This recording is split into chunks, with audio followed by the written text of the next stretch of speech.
2. Hi everyone, I'm Michael and this is my model Ashley, and today we're going to be talking about a tape-in installation. You can find my Instagram at Mike Angel Hair, and Ashley, you can go ahead and tell them your Instagram. You can find my Instagram at ash_b-. Awesome.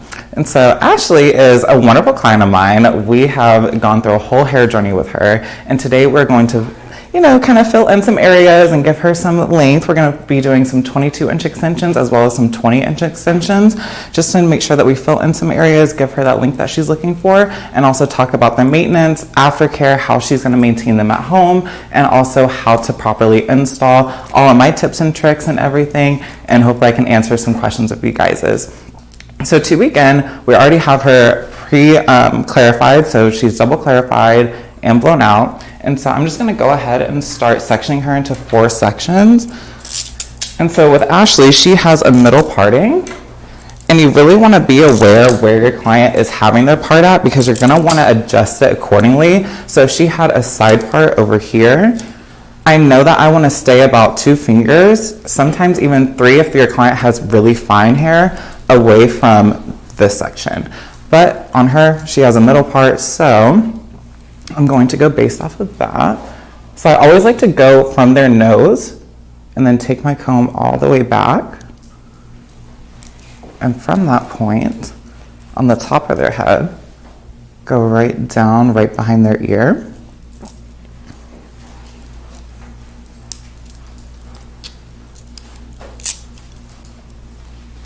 And then repeat on the other side. And you really want to make sure that you're taking very clean sections with this. You really don't want to have a lot of hairs flying in different directions, any type of crosshairs that's going to get in the way. That can cause breakage and damage within your client's hair, so just be aware of that.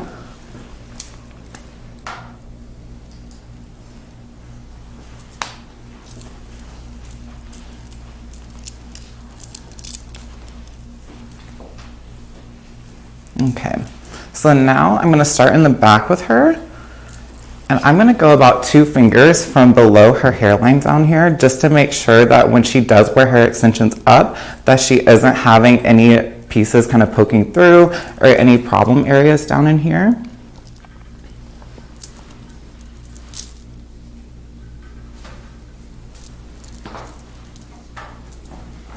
And you always want to make sure that you are doing a horizontal, just so that way we can really make sure that the weight is evenly distributed.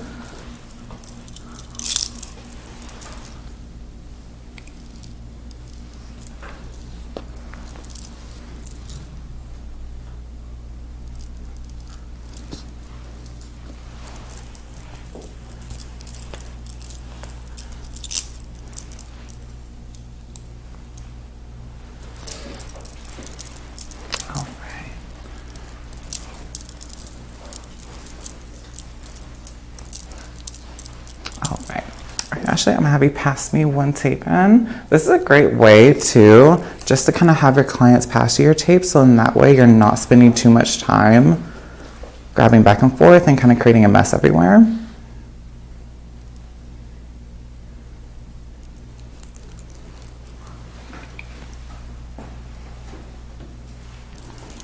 And then when applying a tape in, there's a few different ways that you can do it. Try not to touch the actual tape with your fingers, because you don't want to get any type of oils, any residues on them. And then my favorite way is to go ahead and take a very fine slice of hair off of where I'm going to be placing the tape in. Now on this first section, I'm just going to go ahead and place it about 2 fingers from the side of her nape, just to make sure that I'm not having any of those hairs poking out as well when applying her tape in.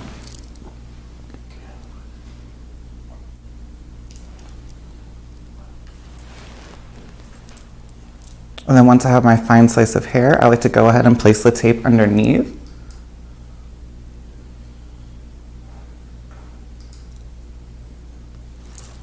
I like to use the back of my comb just to slide and press the hair on top. And if you have any excess hair, I like to just skim it off the top as well. That way I can really make sure that the sandwich stays nice in place, and then it's not having any type of slippage. Okay, Ashley, I'm gonna have you pass me another tape.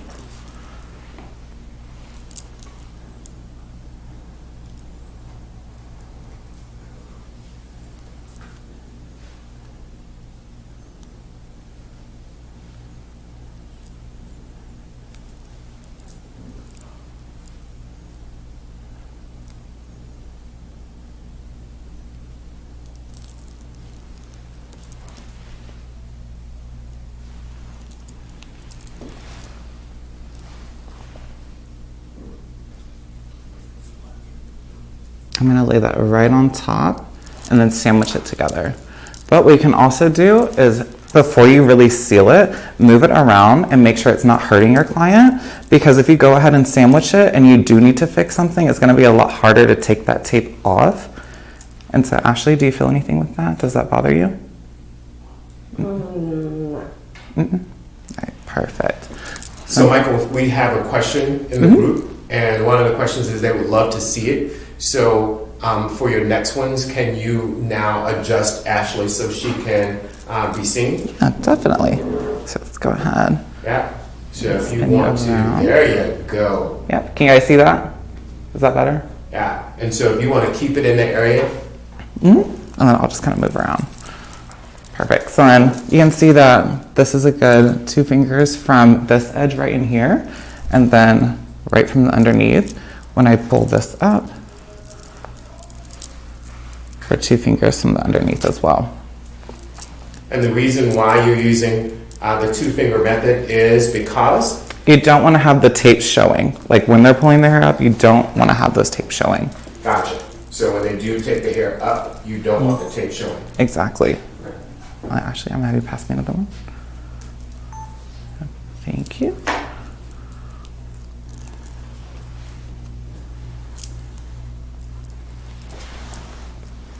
And then also, I'm not going to place my next one right next to it because you don't want to have your tapes bumping in together. I like to actually take just 1 finger inside next to it and then go from there.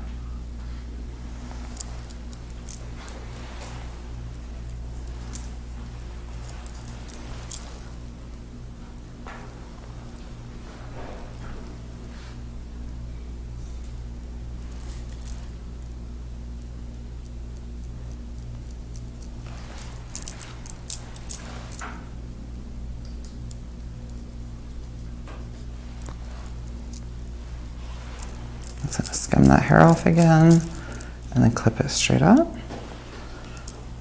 All right, Ashley, have you pass me another one?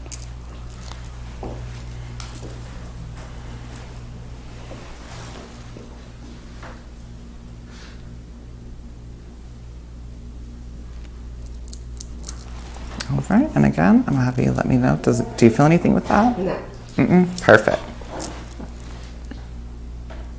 So we'll go ahead and sandwich those together. So now on our first row, we have 2 sandwiches next to each other, but still keeping a good bit of space across from your hairline.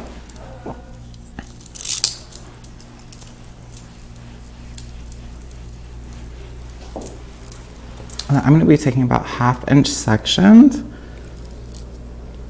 and horizontal partings up the back. And then as we move up, we're going to slowly start connecting the sides in with the back too.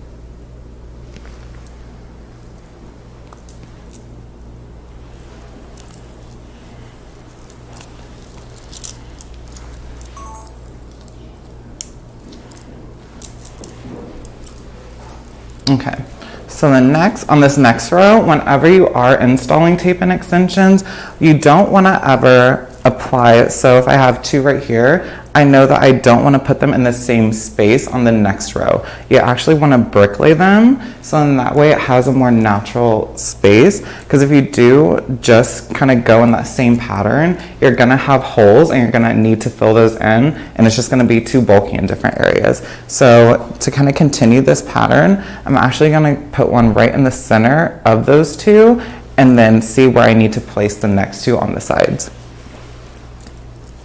All right, Ashley, I'm going to take the next one. We have a question. Mm-hmm. Is heat required to seal these tape ins? I'm sorry? Is heat required to seal these tape ins? No. Nope, just your fingers is enough. You just want to really make sure that you're sandwiching it really good together. Another question. Mm-hmm. So if she did feel a tightness when you pull her hair up, Yep. how would one fix it or loosen it before sandwiching tape? So in that instance, you want to go ahead and just remove it, check and see if you have any crosshairs or any hairs that are kind of angling in, and then just go ahead and just move those hairs out of the way. Or also, if it's kind of like a sensitive area, just make sure that you do have enough hair in there as well, and that's just not a few strands, because then that can also cause a lot of tension from the weight of extension.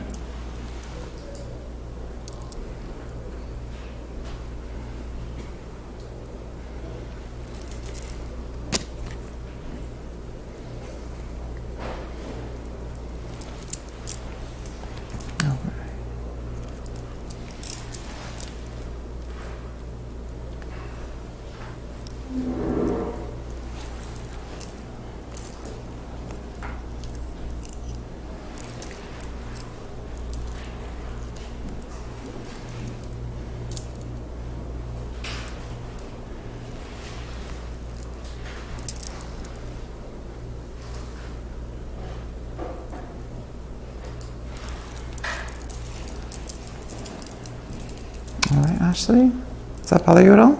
No. Perfect. Yep, so then once, like they say, it doesn't bother them at all, you're just gonna go ahead and just seal it in with your fingers. Just make sure that you're sealing it really nice and firm, not too hard to where you're hurting your client, but just make sure that it is very nice and firm. Also, if you feel like you're kind of having issues with that, you can take a flat iron, not turned on though, you just want it to be turned off, and use that to really help seal it in.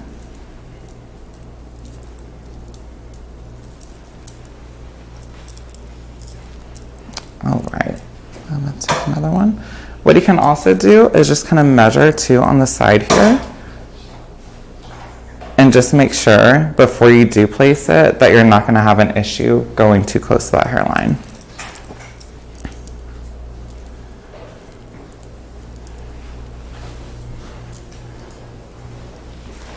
I'm just gonna continue to bricklay. How do you remove the tape ins? So with us, we remove them with the tape and remover. And so you would spray it and onto all the tape ins first, let it sit for a minimum of about 10 minutes, really make sure it's heavily saturated. And then you're gonna go in and place your tail comb inside of the tape in and break up that bond.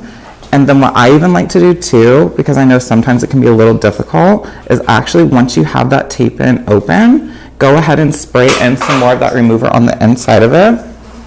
And that's gonna help really break down that the tape and adhesive, and that way you can remove it a lot easier.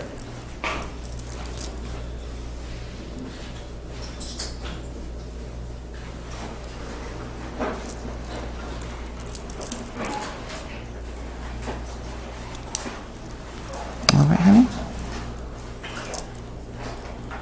Someone says, thank you for the live. He is super informative. That bricklaying tip is everything. Oh, thank you. Say I try. Any other questions, let me know. Why don't you use the tools? The tape-in sandwiching tool? So it's a personal preference thing. You don't always have to. It's just however your preference is. If you'd like to, that's totally up to you. But personally, I just like to use my fingers. We do have a private label one. Can you reuse the hair? Yes.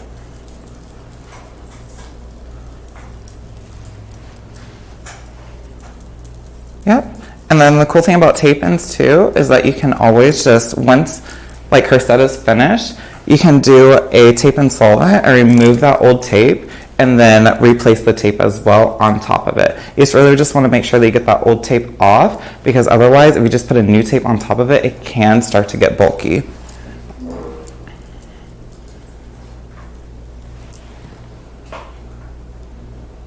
All right, Ashley, next tape in.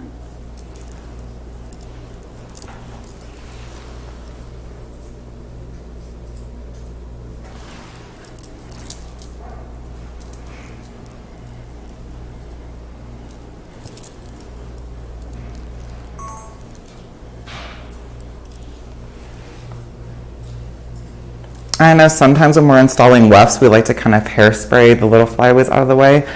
I don't recommend doing that with tape ends, just because the oils and the alcohols in the hairspray can kind of dissolve that tape, and then they can slip out of your client's hair. So just be aware of that.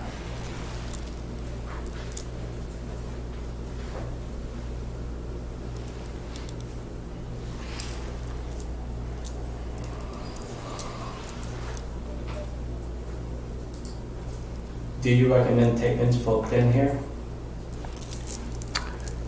I do. However, it is always going to depend on the density of that client's hair. So if someone had extremely baby fine hair, that wouldn't be my first choice. So I would just say assess the hair first and make sure that they are going to be a good candidate for the weight of the extension, and just make sure that you're checking how much grams are in your extensions and everything like that before you go ahead and apply them. And how often do they have to come in for maintenance? Between 4 to 8 weeks. 8 weeks being absolute maximum if their hair grows slow and everything is good and there's no matting. However, I kind of prefer more of a 4 to 6 week range. Definitely, just because once the tapes do start to grow out, you want to really make sure that your client is doing proper maintenance at home, because if they do start twisting and getting matting, that can cause a lot of issues during your reinstallation. So just kind of be aware of that as well. All right, Ashley, next tape in. And how many bundles does it take to complete a full head?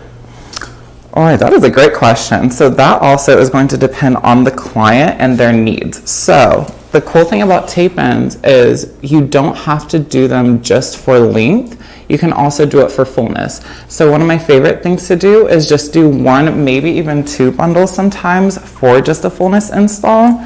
But also some clients may need 3, even up to 5 bags for a full head installation if they're looking for a lot of length and volume. So that's going to be something that you're going to want to talk to your clients about and see their needs first before you start ordering the hair for them.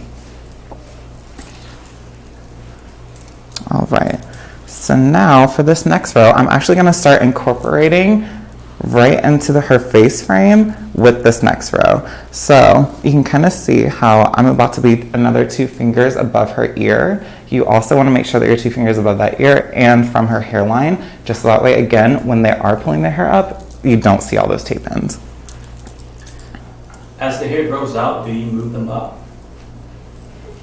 So that's kind of a tricky question to answer. So you kind of want to take them all out, retape them, clarify your client's hair again, and then move them up that way. Not necessarily a move up like you would a weft where you would just move the beads up. It's not going to be something like that. You do want to actually remove the whole entire extension and then do a reapplication of it. So scheduling a reapplication. Exactly.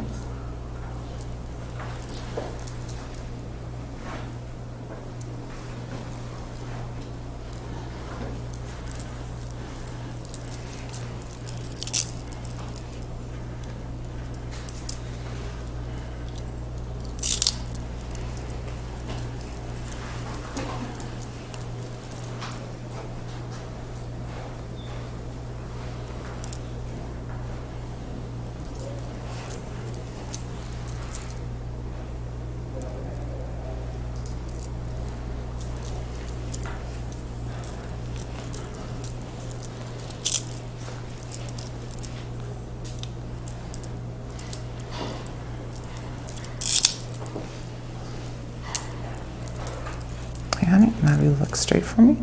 Perfect.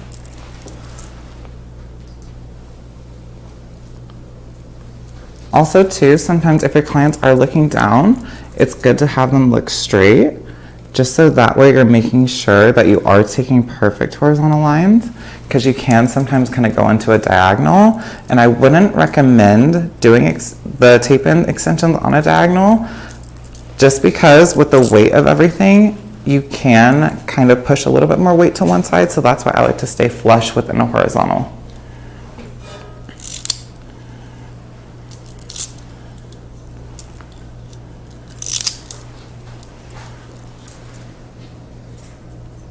Could you do them diagonally? You can. Just personally, I wouldn't recommend it. Repeat the question. Just repeat the question I just asked. Would you do them diagonally? Would I do tape-ins diagonally? Personally, I don't, and that's not something I recommend. But if you do have certain clients where they may need that, then just check and make sure that it is okay with their hair.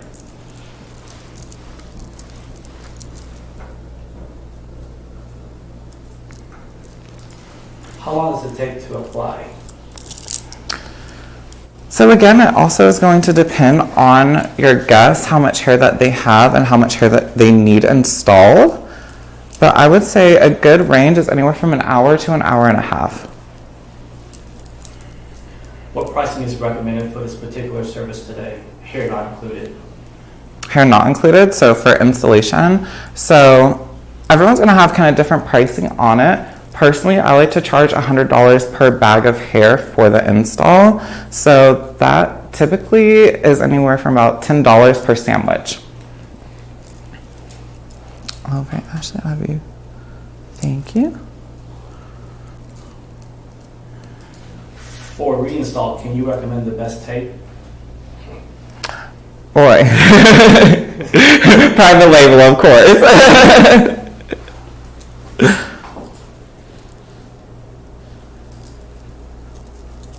Definitely, I don't recommend using any type of brands of tape outside of the hair that you're working with. So if you're working with private label hair, definitely stick with private label tape. All right, and so now that I'm going onto the side where her ear is, hopefully, can you guys see that? Yeah, perfect.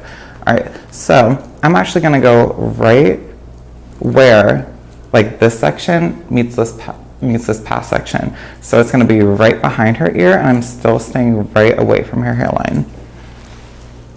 And then that's also going to bricklay with the last tape that I did.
I'm going to rotate her a little bit.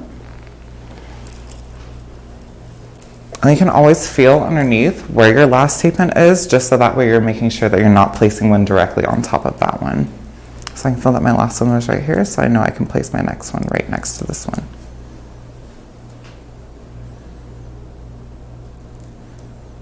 Thank you.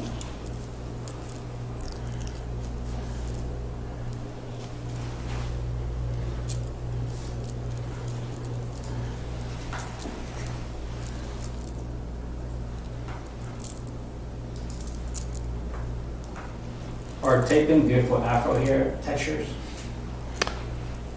Personally, I don't recommend it.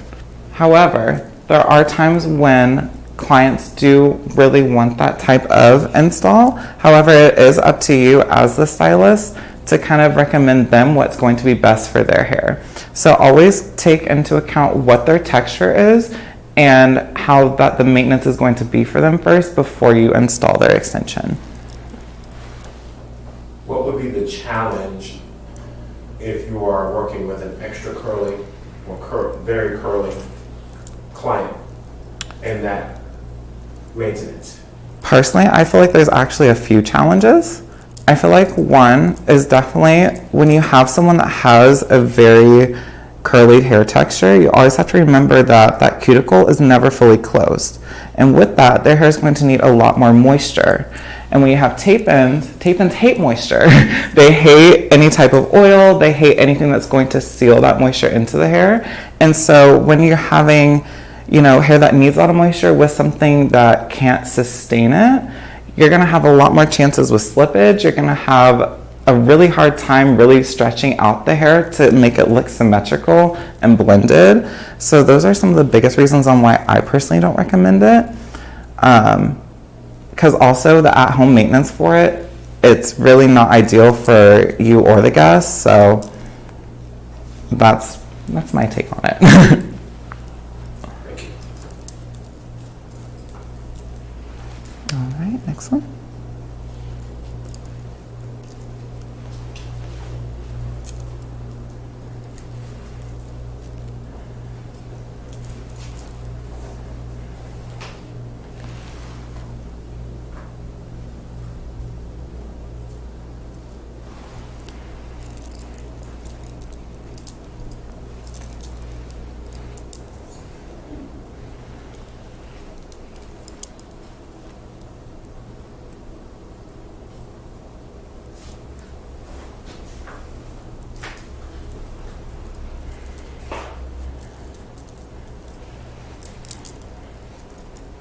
And also you'll kind of start to see as well, as we start bricklaying and we have more hair inside, you'll actually start to see all those spaces and gaps start to slowly fill in. So if you look at where I just placed these, we now are creating more of an even baseline and you're not seeing as much of her own natural hair's weight line come through. So that's what you really want to look for, and that's going to let you know where that you need to place your next extension as well. Because kind of like I said, if you place them all on top of each other, you're going to have these empty holes of their hair and it's not going to look symmetrical.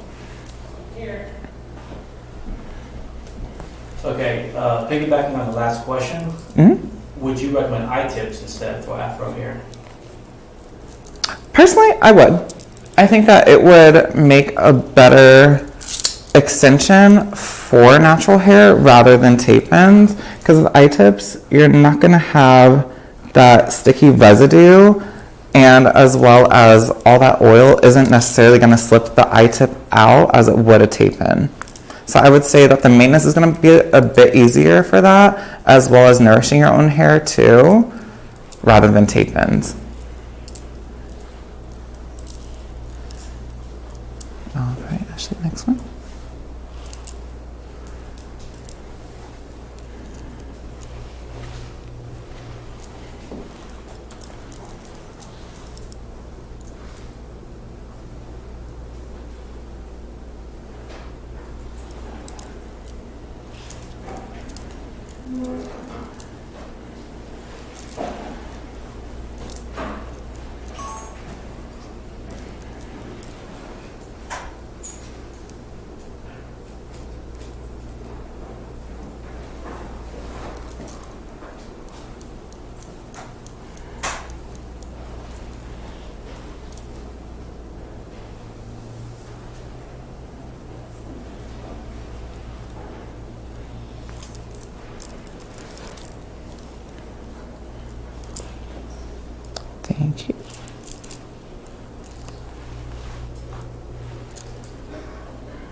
Also, a good thing to keep note of too when you are installing tape ends is when you are placing them, you do want to make sure that you are leaving a little bit of space from the tape and their scalp. So when they do flip their hair up, you're not having that edge of the tape actually digging into their scalp, because that is going to cause a lot of irritation. But also you don't want to have the tape too far down, because then you're kind of already giving them some grow out and it's not going to last as long for your client. So just make sure that you are in the middle. But I can flip this completely up and we still have some space from her hair to her scalp.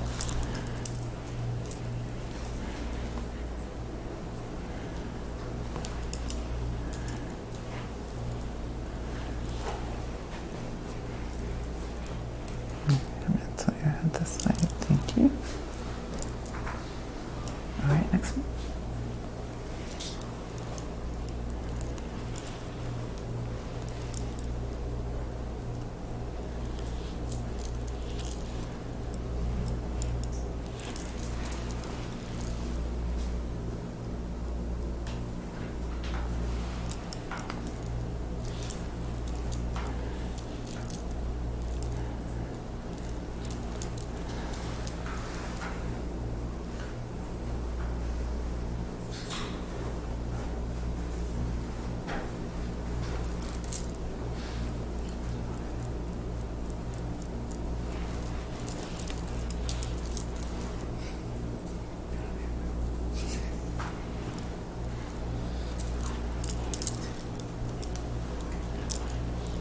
Next one.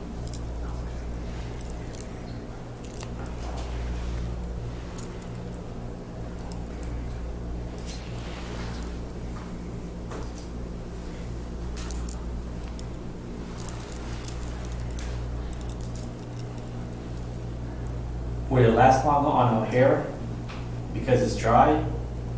Wait, hold on, let me read. Would it last longer on our hair black because it's dry? White hair is only oily, so it wouldn't it slip more? So Let me say it again, because I think I'm trying to read it as well.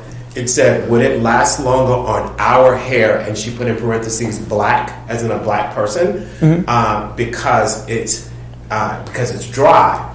And then she says white hair, which is, I guess she's speaking of more of Caucasian straighter hair, is oily. So wouldn't it slip more? Which is, not all hair is from straight hair from white girls or oily. Not all of them are. right. So it's not categorized as either. So answer it, based off of that. So I would even say not at all, because you have to also think of when you are having drier hair, what do we do with that? We're adding in oils, we're deep conditioning that hair, and we're bringing that softness back. Otherwise, you're kind of deteriorating your own hair by not giving it that nourishment, versus someone that has naturally more oily hair is going to make sure that they're cleansing a lot more and making sure that all those oils are out. They're not going to be using products that have all that oil in there, so then the chances of it slipping out aren't going to be as high.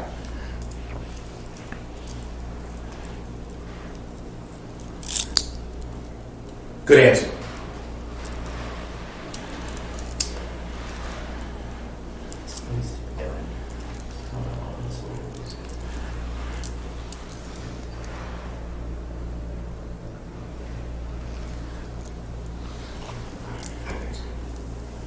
A question says, what would you say to an ideal client if they had concerns about the adhesive being directly applied to their hair? So I would ask them, for one, their biggest concern. Also, a great thing to ask your clients too is if they do have a latex allergy, because there are latex involved within the adhesive. So that is something that you do want to make sure that you are getting clarity on with your guest. However, if your guest is very apprehensive about doing something with an adhesive, there are other options for that guest as well. So that's when you have your I-tips, that's where you have your hand-sewn wefts, your hybrid wefts, your machine wefts even. So definitely just make sure that you are explaining to your guests, if they are looking for extensions, that there are other options out there for them if they aren't suited for this method. Good answer. Okay, honey, I maybe look straight at the wall. Thank you. Excellent. Is shampoo and tape-ins safe? We'll talk about that later. Yep, so with the shampoo, you want to make sure that you're using something sulfate free because you don't want it to break down the tape bond. But also you don't want to have a shampoo that's loaded with too much oil as well. But also while you're cleansing your hair too, when you're conditioning it, you want to make sure that you're keeping that conditioner off your scalp. I always like to tell my guests from your chin length down. That's a great rule of thumb, so that way you're not getting all the oils from the conditioners on your scalp.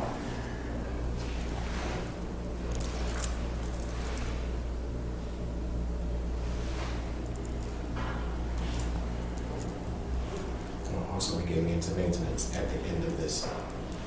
Yeah, and then we'll also be getting into the maintenance portion at the end of this video as well.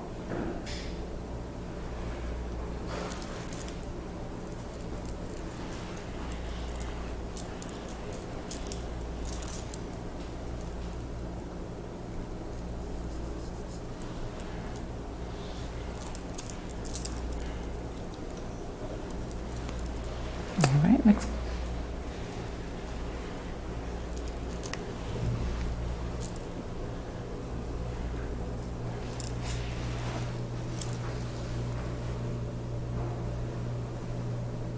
Michael, as watching this, did you color these tape-ins as well? I did. So these are custom colored by me. And that is something that you do want to make sure that you have your stylist custom color them for you, just because coloring extensions can be a little tricky and you don't want them to go any type of funny color. So make sure that you are getting them colored by your professional stylist. And the reason why you would pre-color your tape-ins first? Because when you have the tape ins already in the head, you really don't want to start getting in there to get all that color out. But also the color can break down that seal on the inside once the tape ins are installed. So you really want to make sure that you're not damaging that adhesive first before or after you have your tape ins installed. Also, a good rule of thumb too is, because Ashley here is a blonde, and we all know with blondes that a lot of the times they do need toners and everything. Any type of hair extension is gonna take color a lot faster than someone's own hair because it is more porous. So just make sure that when you are coloring the extension that you do take it slow and just make sure that, you know, baby steps to get there. You don't want to try and rush it and put something on it that's going to be very harsh, like a permanent hair color. Personally, I always like to choose demi-permanent because it's a little bit more translucent, and if I need to build on top of that color, I can. So just keep in mind about that. The audience is loving that you are just engaging with them and giving just all of these nuggets. So if you will, try to give as many nuggets as you are going through this service with Ashley. Oh, definitely. Thank y'all. All right. So now that I've finished this row, kind of connecting in right behind her ear into the back, I'm gonna start and work upwards, still working on her face, but I'm gonna show you guys how to bricklay in the sides, because I know that it can be a little tricky of an area because you're working in a smaller corner, but you still wanna make sure that you are bricklaying them and you're not just having a heavy face frame.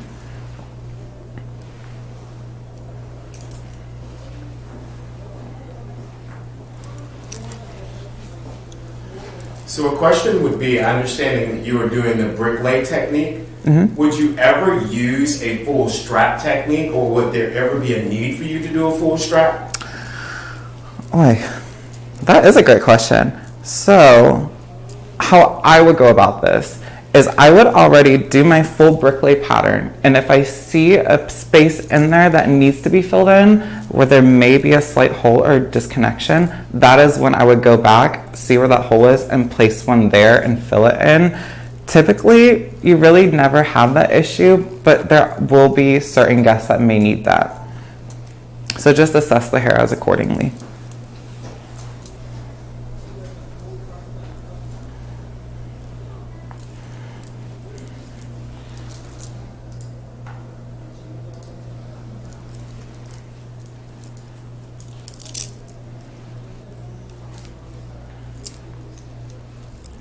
What are you checking for, Michael, every time that you are, as we're watching you, we see that you're going in and checking the hair. What are you checking for? And as you're doing that, can you please make sure that you share with the audience every time, even if it seems like you're repeating it over and over again, because we have people who are joining later, so they want to see what you're bending down, looking at, and checking as you do it. Definitely. So every time that I'm sectioning out her hair, I'm making sure that all of my sections are cohesive. They're all matching up with each other, as well as right now she's having a lot of these flyaways right in here. And with this method, we can't do a hairspray or anything like that to take care of those. So you really want to make sure that you're not getting these guys crossed in within your tape in, or else that is going to cause a lot of tension, irritation. They may start getting little red bumps on the inside and everything like that, or also even breakage. So you just want to make sure that you're not having all of those going on. So every time that you see me kind of bending down, getting really close to her, I'm checking to make sure that I don't have any of those little crosshairs in the way. So if you do have that happen to you, you can, like I said earlier, go in there and just kind of peel away the tape in before it completely sets in, pick that little crosshair out, and then reseal it in, and just make sure that you can move it around and not have it come back in.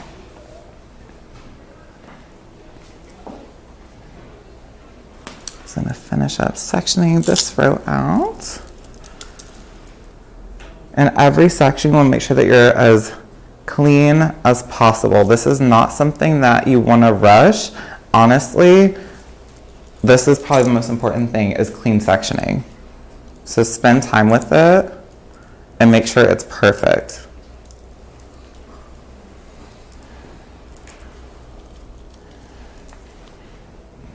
If you were doing a class, this would be considered you're mapping out the guest head. Am I correct? Correct.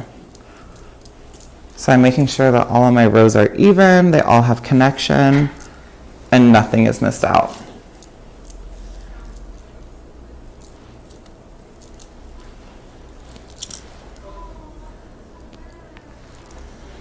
So kind of like right here, I feel like I'm a little low. I feel like this could be a little straighter, so I'm going to go back and straighten that out.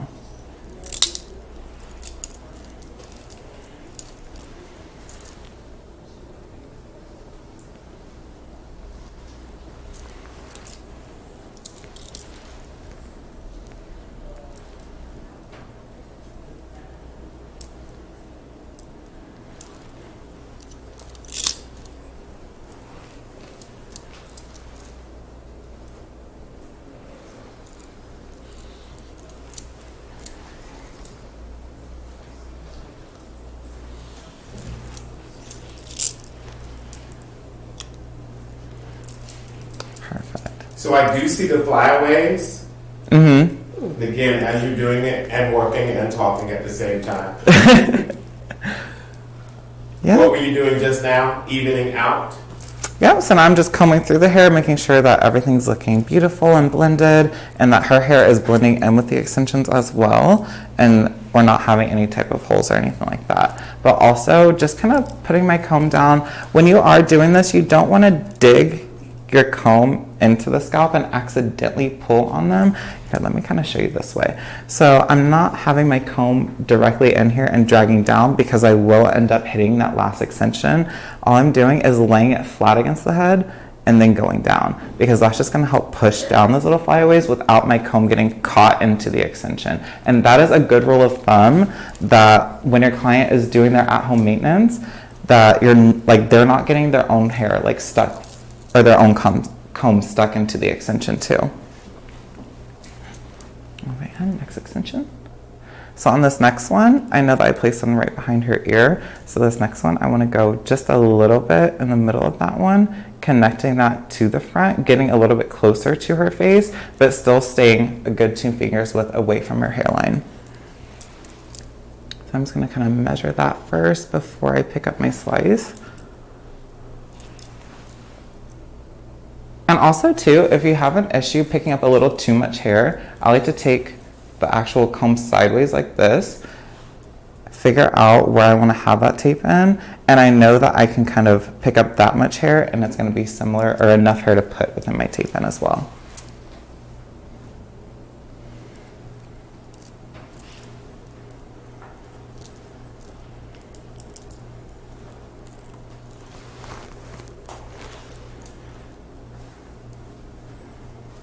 And then sometimes we'll kind of have like this little issue. I don't know if you guys can see that on camera, but where maybe you have like one little strand that kind of gets caught in this tape in. Don't get your fingers in that tape. Just move it with your comb and then pull it down.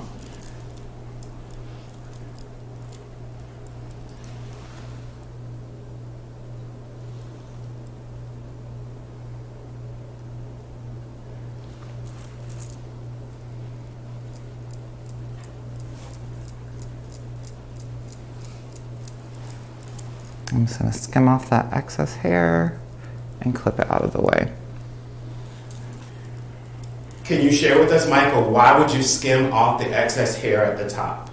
Because if you end up having too much hair in that section, it's not going to seal in the tape in properly.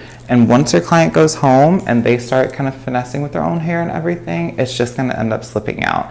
Or what can even happen is it's just too much weight inside of that.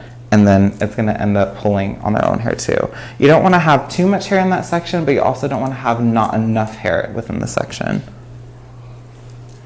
So that's why I like to take a little bit, skim it down with the comb, and then take off that excess hair, so that way I know that there's enough hair that is covering that tape and enough hair inside of it that can withhold gravity and the weight of the extension, and then we just move the rest of the hair out of the way. But still make sure that you're very clean doing it as well. And sometimes if there are a good bit of these little flyaways, I'll hold it away with my finger while I apply the next one.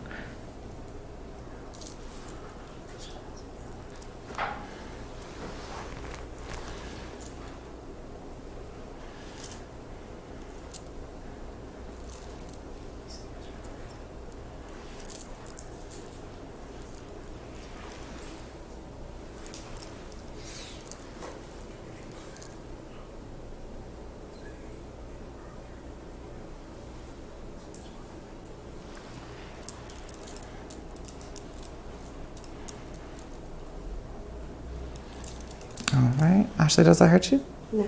No? Perfect. So again, I'm still going to lift that extension up, make sure that it's not touching their scalp, and also make sure that it's comfortable for the guests as well.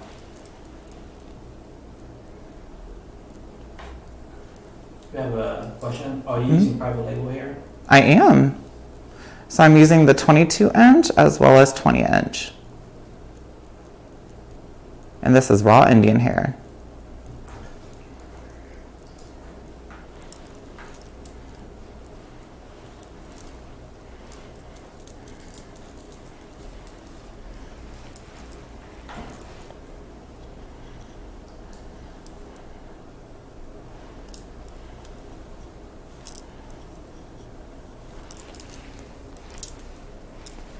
All right, Ashley, next one. So again, making sure that I'm in the center between the last two tape ends. Measuring it out with my finger.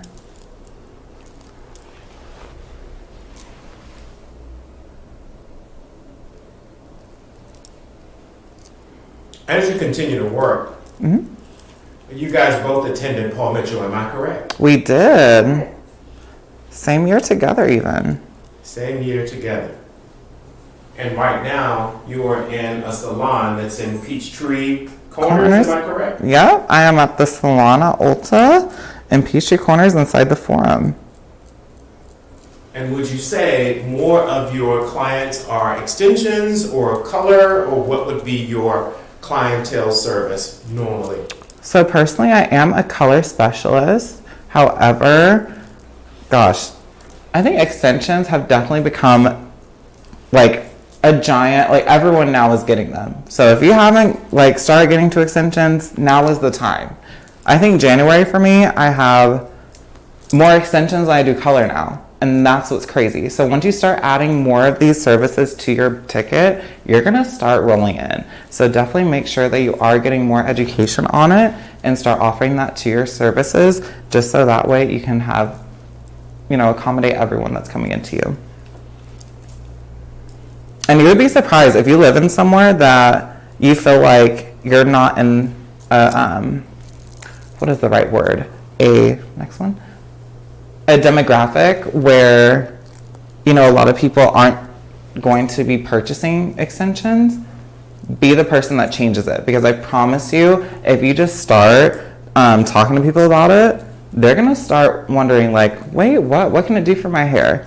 And a great thing too is I have a lot of clients that end up having a lot of breakage around their hairline from getting color done. And so with tape ends, you can really fill in areas where they may be having some breakage at. So it's a great thing to offer your guests, especially if they are getting color, or even if they have a medical condition where their hair is breaking too. You can fill in those areas too if they are just looking for a little bit of fullness.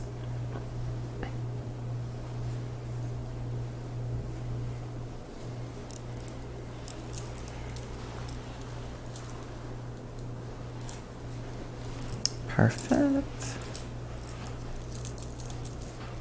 So for the ones who just joined us, can you share with them every time you lift it up, why are you lifting? Even every time you do a tape in, just share again so people can understand why do you keep lifting and making sure that the guest is comfortable. Yep, so I'm lifting it just to make sure that one, the edge of the tape in isn't touching her own scalp right in here, but also that if there are any crosshairs that I may not see, that it's not bothering her. So Ashley, if I pull it or move it this way, does that hurt you? No. No? Perfect. Yep, so that's just something that you just want to be aware of anytime that you are installing extensions, even if it's not tape ends, even if it is a different type of method, you always want to make sure that you're not having any type of crosshairs or anything within that, because that is going to cause problems for you down the road. All right, and next Do one. you prefer tape ins or micro links? Oh, it's a hard question to answer which one I prefer, because they all have the pros and cons, and it's going to be different for each client on what they need. And my biggest thing is just making sure that I'm offering my guests what's best for their hair. So not just offering them because it's my favorite method, but more so it's going to be suited for that guest. So you would say that that means that they need to be doing a proper consultation. Exactly. Always make sure that you're having proper consultations and proper conversations with your guests.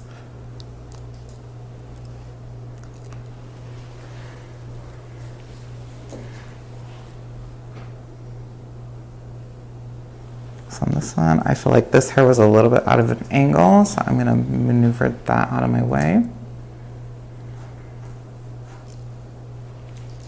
Again, don't feel like just because you have it sectioned out that you can't change something.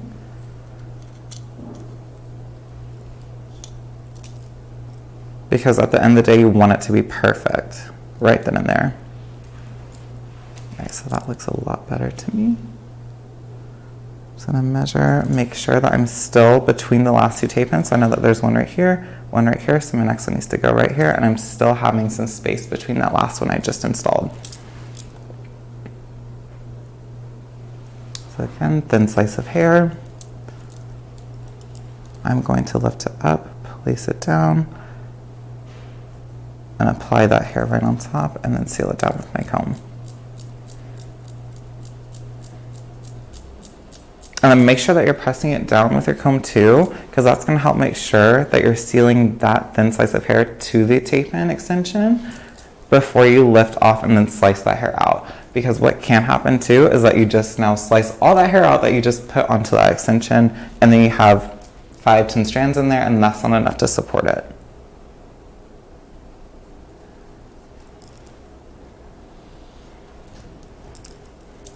And why would you use the comb instead of using your fingers? Because your fingers are going to carry oils, and you don't want to touch the tape ends with all those oils on there.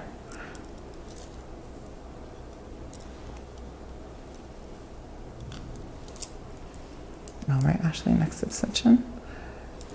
And that's actually a good thing too, because there's another way that you can install these by actually placing the extension right on your tail comb and then applying the tape in down. I'll actually do it on the next one that I do.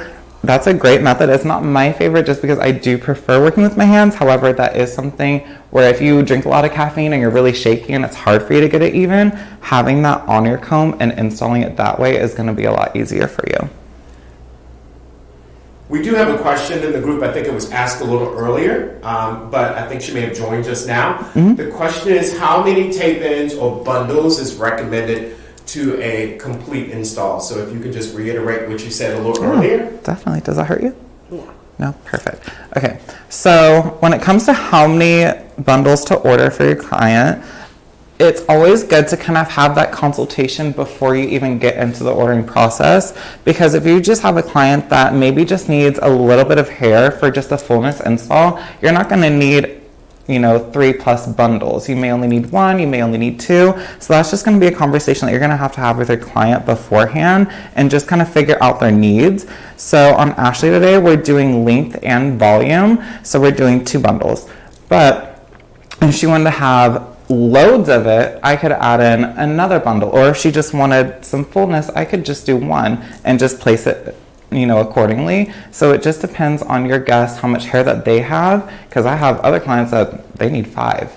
So it just depends. It completely depends on the guest and their needs.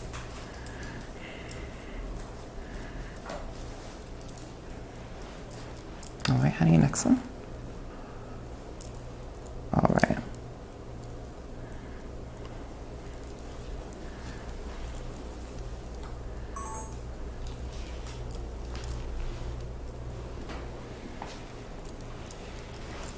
All right, so still bricklaying between those two, taking a horizontal section. And then here I'll kind of show you that trick with applying the tape in with your comb. So you can go ahead and apply the tape in with your tail comb like this. Lift up that slice of hair, place it directly underneath. And if you see any little crosshairs already, go ahead and maneuver those out of your way. And then lay that hair down, hold the extension, and roll your tail comb off. And then you can go ahead and seal down that hair like that. So that's great. Like I said, if you're someone that's really shaky, drinks a lot of caffeine, or you have a lot of anxiety, I know that sometimes we kind of get a little too nervous doing stuff. So it's a great way to have a little bit more control with it. So that way you're not shaking your hands a little too much and getting crosshairs stuck in the way. Right? Some people would consider this called the comb roll method. What you're showing, correct? So right. You're using the end of your rat tail comb and rolling down. Why would you roll it down instead of just pulling it off, Michael? Well, because if you pull it off, you're going to get hair caught everywhere. It's just going to be a whole mess. Yeah, I would don't just rip it off. You really want to make sure that when you are rolling it, you're holding that hair. So kind of how I was doing was I took my 2 fingers and was really making sure that hair is still secured on there, because you do have that hair on top that is now stuck to it. However, you can still rip that hair through, and then you're just going to get all these tangles everywhere, and it's going to be really, really hard for you to remove, and also getting that remover in it without trying to get everything else coated. So don't rip it off. Just slowly roll it.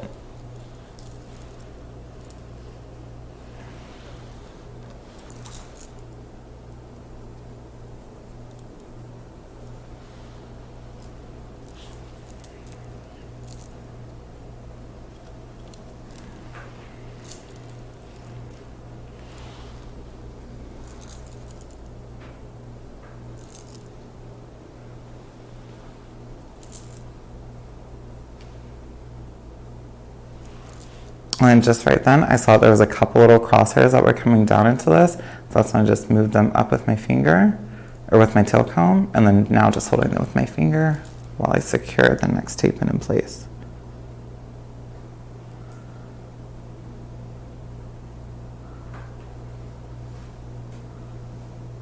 And kind of how I was saying earlier, before you even seal it, you can lift it up, make sure it's not hurting your client.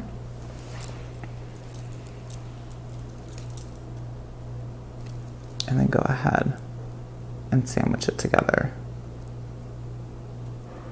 At this time, the tool would be a good option that could be used. Again, you said you prefer to use your fingers, but the tool could be used here at that time? Exactly. A tool can be used, your fingers. I've even done a flat iron with it turned off before. One more time again. A flat iron what? Turned off. It turned what? Off. There you go. I just want to make sure it was heard really, really clearly because a lot of people are like, oh, I saw it with a flat iron and they had it turned on. No. There may be, some companies out there that may require some form of I haven't seen them, but go ahead. Yeah, I was going to say, I haven't. I've heard from one person, though. I did too. That was a thing, but I've never worked with that, so. Yeah, I did too. If it's out there, cool.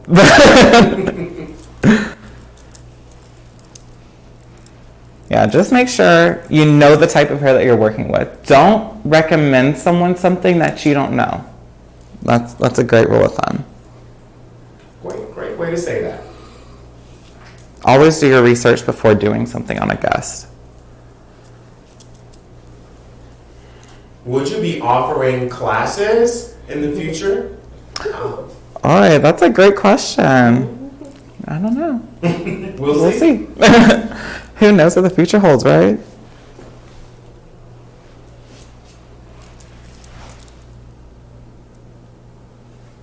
All right, so still bricklaying on top of those last two and still staying a good pinky's width away.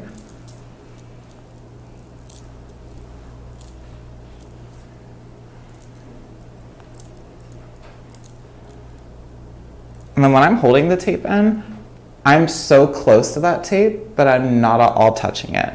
Just so that way I still have my control, but I'm not getting the oils from my fingers onto the tape in.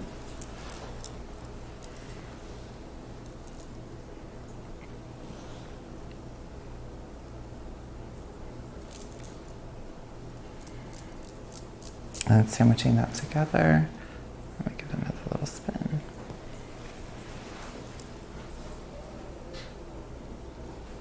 I'm going to skim off that excess hair.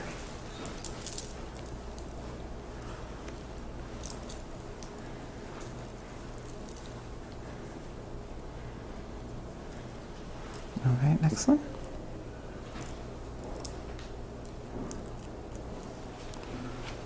What you can also do, if those flyaways are getting on your nerves, is you can lift them up and take a pin curl clip, like the really small, thin pin curl clip. I like the single prong ones, and then just place that right there. Or even the Velcro strip as well. You can Velcro the strip upwards. Private Label does have those as well. See, Private Label got everything. Say that again. Private Label got everything.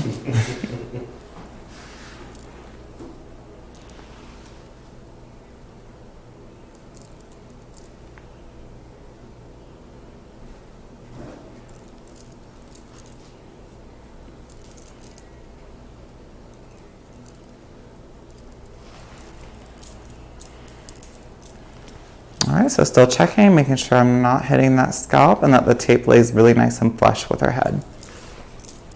Ashley, did that bother you at all? Not at all. Perfect.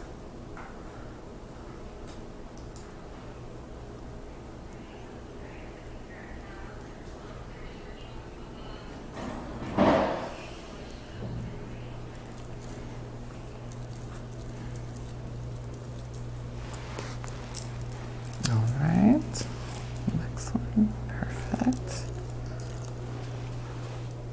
And that next one is just gonna go right next to her hairline and then connecting with that last one underneath.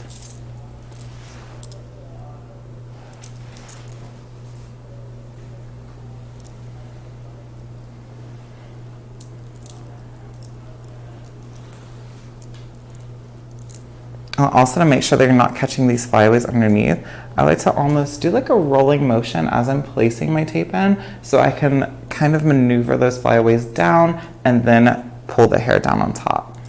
So kind of like here, she has these guys poking out, so I'll take my finger, kind of roll it down, and then lay the tape in, and then lay the hair directly on top of it, and then press it in.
Okay, so lifting it up to check, making sure that you're still not touching that scalp, making sure that it's not bothering your client, and then sealing it together. And how I like to seal it is almost kind of like pressing on the ends first, working my way into the center, and then working my way back out, and then working my way back in. And then just doing that about 3 times, really nice and firm, just to make sure that it's really nice and sealed.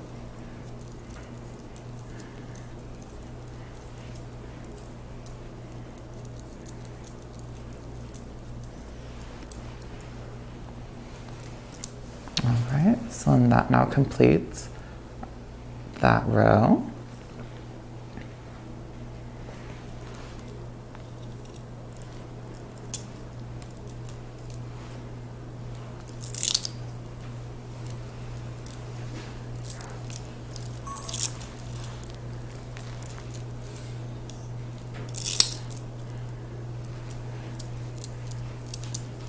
So I'm going to take another 1/2 inch section, working my way up.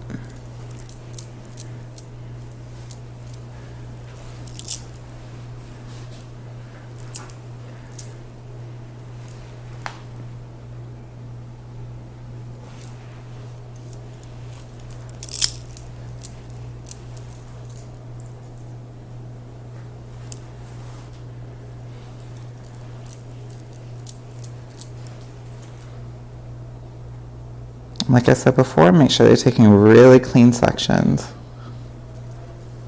If you feel like it can be cleaner, clean it up.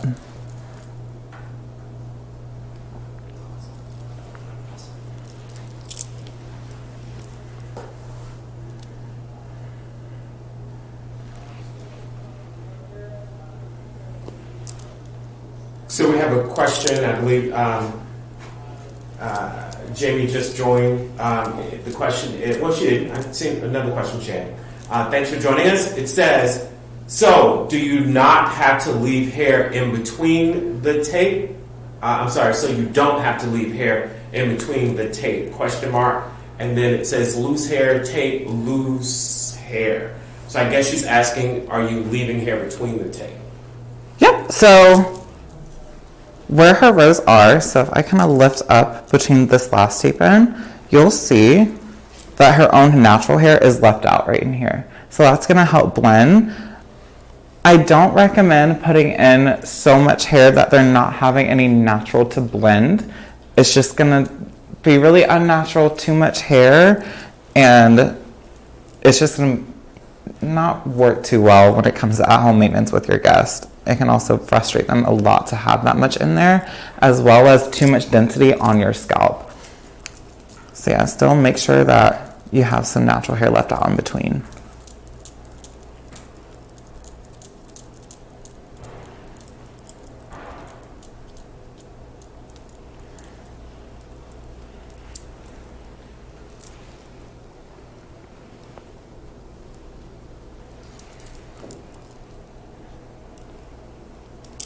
So hopefully I answered that question.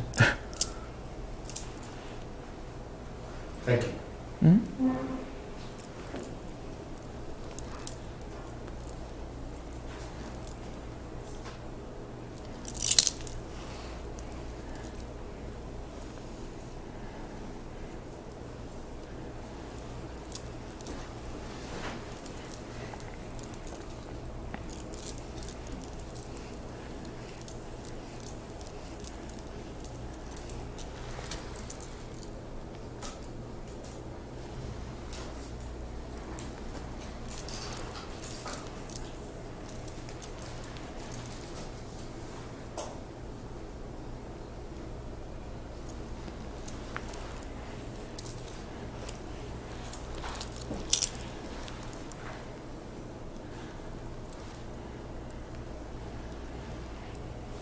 Also, if you notice too, we are using wavy extensions on her, and you do notice that her hair is straight right now.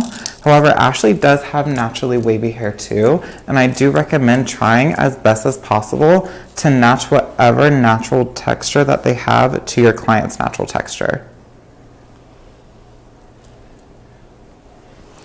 Could you elaborate a little bit more of why you would choose to use the natural texture. This is a beautiful look, and yes, it is private label, and this beautiful texture of this hair, I love it. But yes, go on a little bit in depth as you continue to work, because I don't want to slow you guys down, but go into a little bit more depth of why. So why I would choose that is, one, it's gonna blend in a lot better whether she's styling it or not. So if she wants to wear her own natural curls, she's gonna have a lot easier time styling this than trying to wave like straight extensions to match her own hair. So that's one of my biggest reasons why. Also, the texture of the extension too. A lot of the times the straighter extensions will have almost like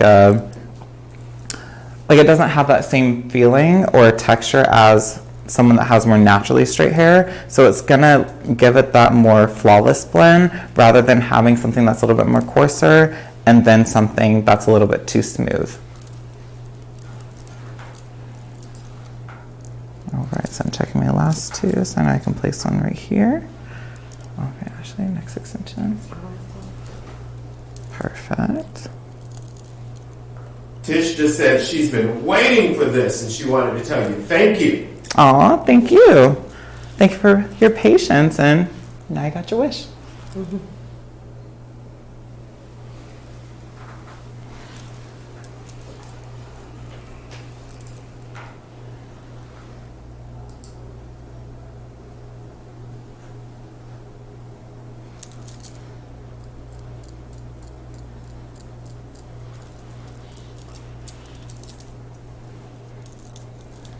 All right. Now, Ashley, I'm going to hand you our next bundle. Here you go. So you just completed the 22-inch Right. bundle in her head. Mm-hmm. So you almost covered the majority of her head, am I correct? Oh, yeah. So just with that one bundle, you can see how much hair that has already filled in within her own. Can we see the bottom of that as well? Oh, yeah. Hold on 1 second. What's happening to the producer? Like getting all the way. Yes, Down. he's doing it. Yes. Oh, yeah. Beautiful. Mm-hmm. Yeah. So you can already see you don't have any type of weight line. I know Ashley's hair is about right in this area, right in here, but you don't have any type of weight line going through where you see her own natural hair. And that's because you did the Bricklay method. bricklay method. Mm-hmm. Thank you.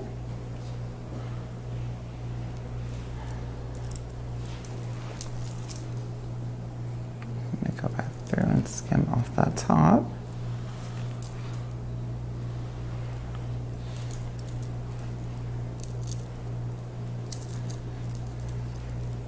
Michael, are there other techniques of applying the tape?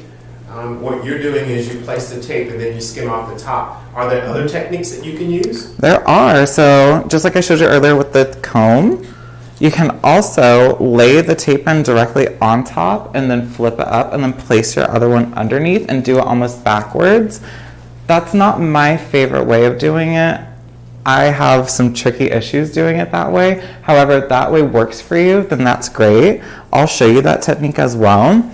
However, just me personally, I feel like it's kind of a little easier to get flyaways in the hair with that technique, but that's just for me. However, do what works best for you. Try out those different methods. And if that way works best for you, then do it that way by all means.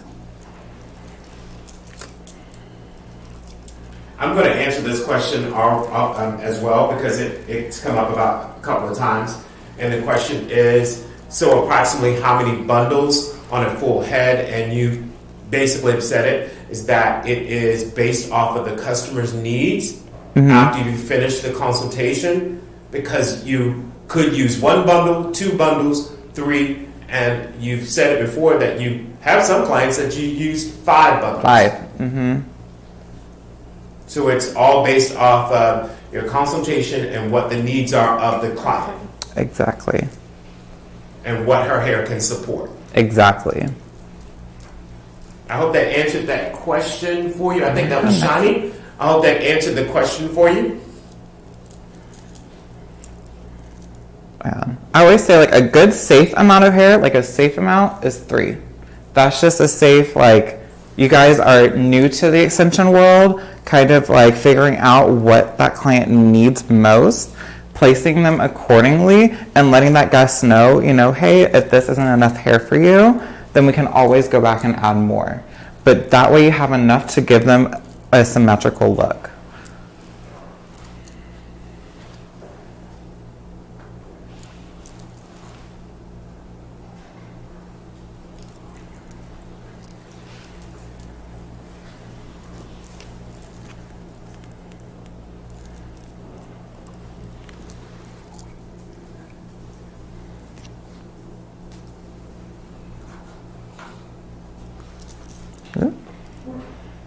See, and sometimes we'll even have a little mess up like I just did.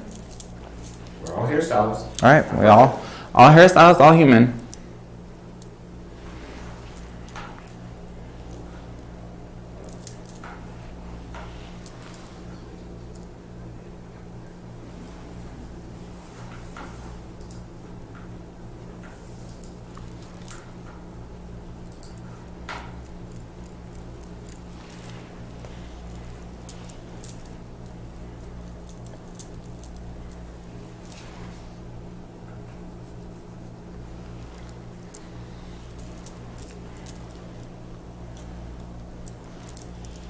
Next one.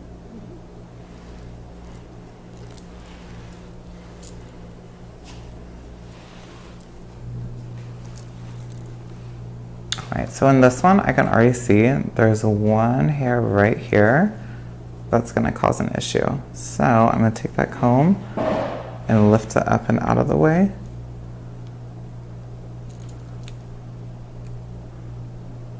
Hold it in with my fingers and then apply the tape in.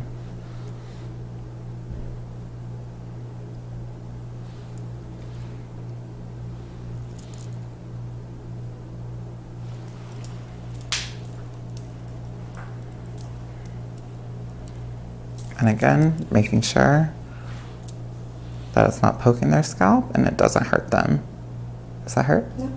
Perfect.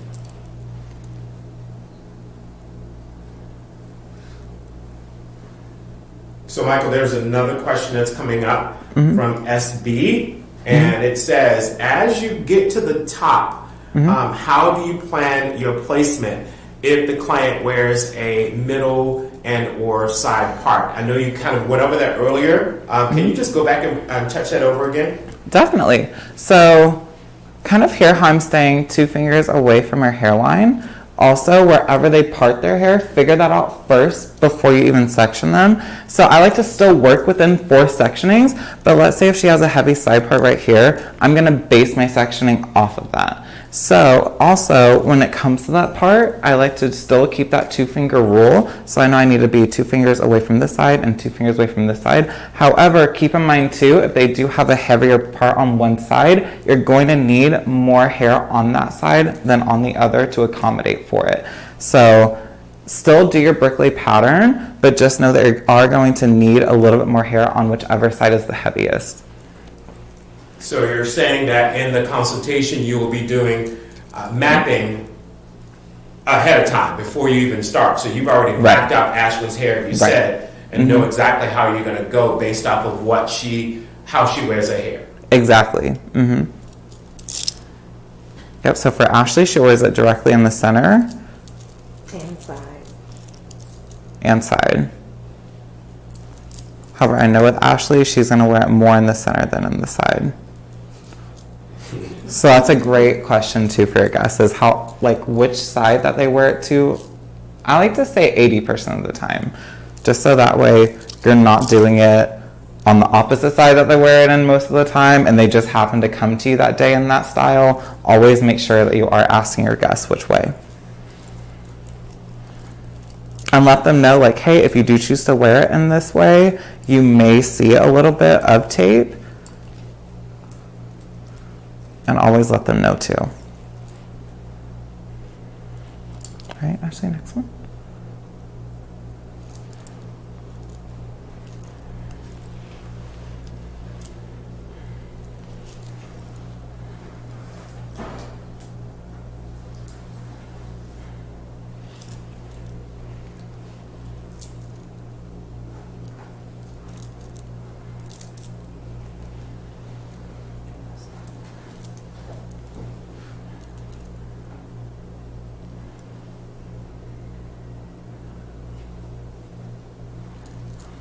We have another question that's hitting the floor.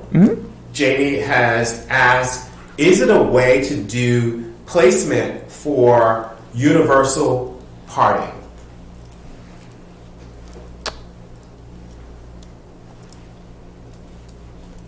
So like a specific placement that would work for everyone's hair?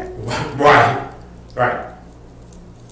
I would still say the bricklay, because with bricklaying, you can maneuver it in different ways. And kind of like how I was saying earlier, if you do the whole entire bricklay and you do see areas that need to be filled in, you can always go back and apply a few more in those areas. But I would say it's never going to be this suits every single person, just because everyone's going to have different densities, everyone's going to have different head shapes, and everyone parts their hair differently. So you're always going to have to kind of maneuver it in some way that's a little bit different. I always like to kind of think of it like highlighting the hair. You never use the same pattern just on everyone, or else it's not going to have the same look based on how they wear their hair or their density. So just make sure that you're doing what's best for that client that's in your chair in that moment. Jamie also clarified it a little bit more, and she basically said to part both side and middle, and that's almost like when we're doing the round brush, or whenever you do that. If they do part side and middle, like Ashley just tried to say just now, I do part to the side sometimes. How could you do your mapping for that?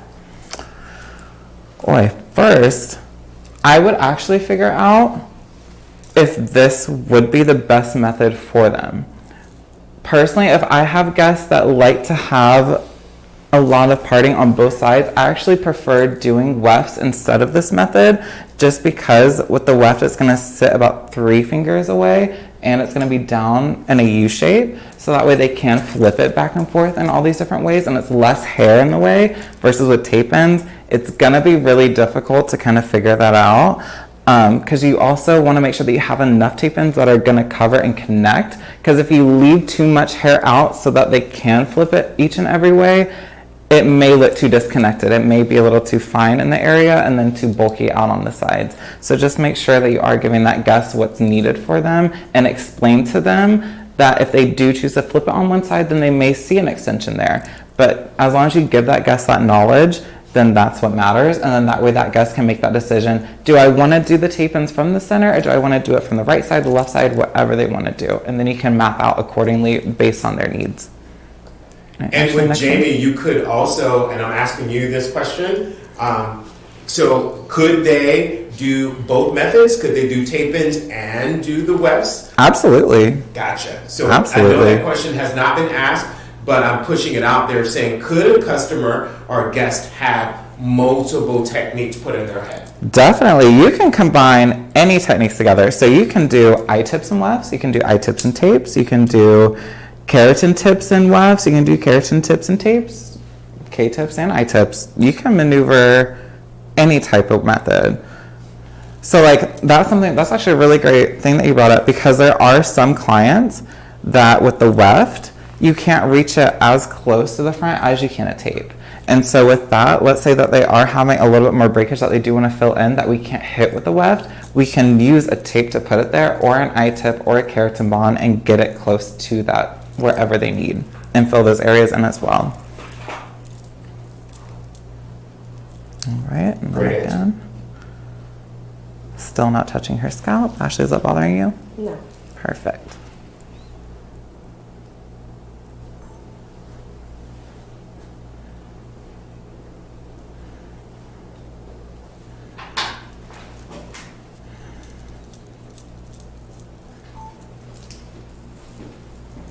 Oh, I just realized. Okay. I was making sure I sandwiched that when I saw a little bit of hair on top.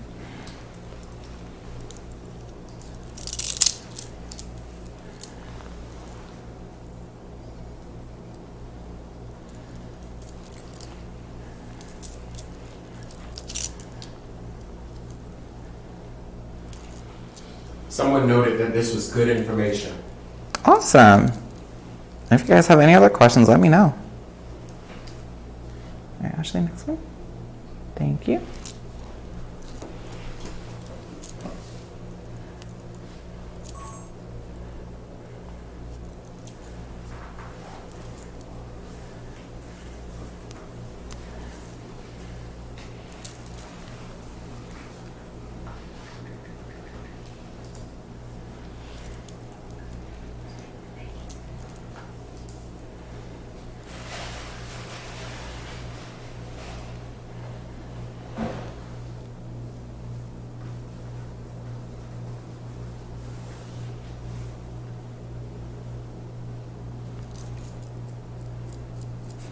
Someone noted, I love how he's doing this so effortlessly. Aw, thank you. So yeah, definitely your first couple times you're gonna be very nervous. Everyone is. Well, at least I know I am. So yeah, just stay comfortable and take your time. Don't rush it. Your first couple times doing this, it's not gonna be perfect. That's just how it is. But keep practicing, keep introducing it to your guests, and you'll be a pro in no time. The fact that you're here watching this video, getting information, that is your first step in getting knowledge about it. So that's awesome. Thank you.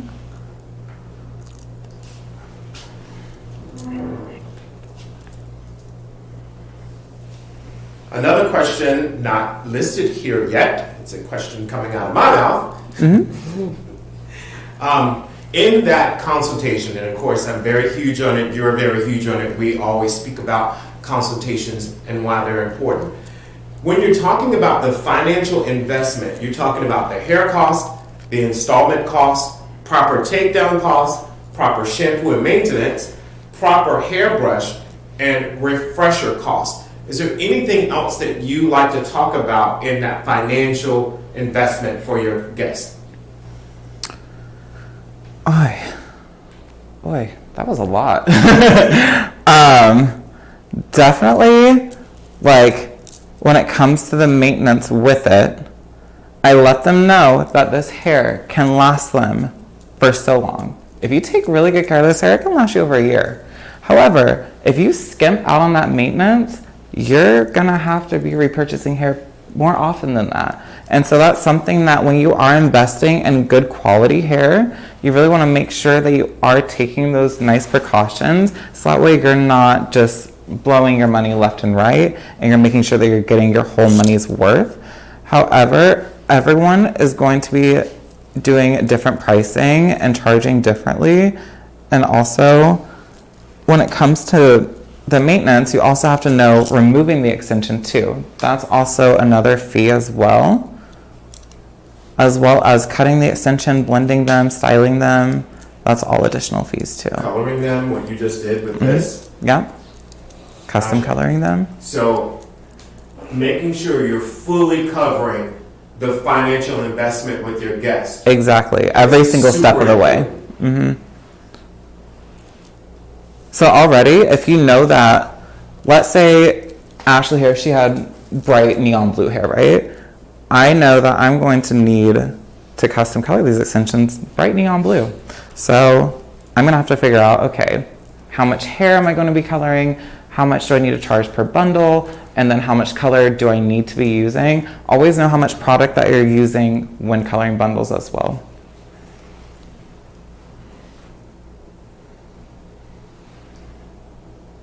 And I actually never like to give my clients a direct price point right with the consultation.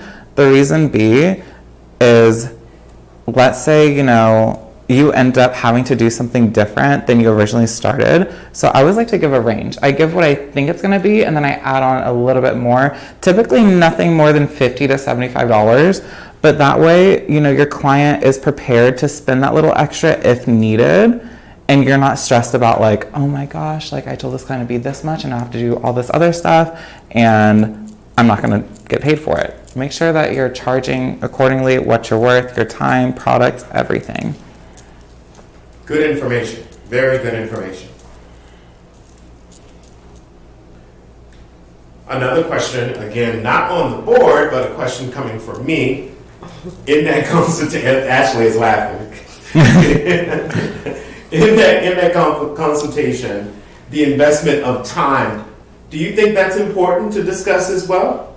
Definitely. The time it takes to do this? Definitely, because your clients, at least I know my clients, they got stuff to do. They don't want to spend forever at the salon, right? Because, everyone's time is valuable. I think sometimes behind the chair, we think, well, this client came to see me and so I can spend as long as I want on them. And while that client did come and see you, we have to value their time as well. So also be aware of if you know it's going to take you X amount of time to do it, let that client know so that way they can plan out their day accordingly as well. Because the last thing you want is to be halfway through a service and hubby is calling like, why are you not home for dinner yet? Or we got like this show we got to play together or something like that. I don't know.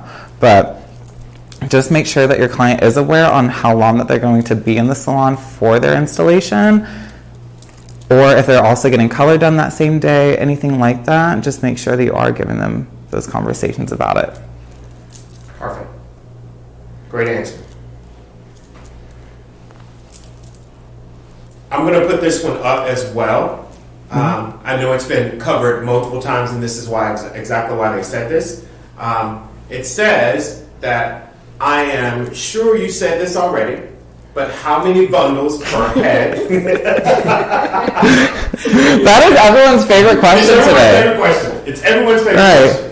So I don't blame you guys though, because exactly. I know for me that was something that was like probably my biggest thing too. Is I was always wondering like, how much hair do I need for this client? I don't know how much to order. So, like your first few times, think of how much you think you need and add a bundle more, because the last thing you want to do is run out of hair and you told this client that they're getting length and volume, and now they just got a little bit of volume and some stringies. So, yeah, it's always good to just have them order a little bit more, have that extra. If you don't end up using it all that same day, they can always save it for their next appointment or whichever.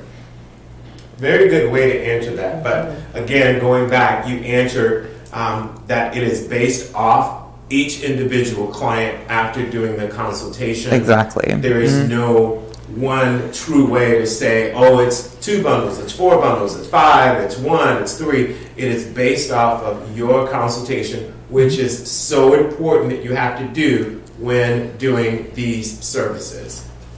Oh, yes.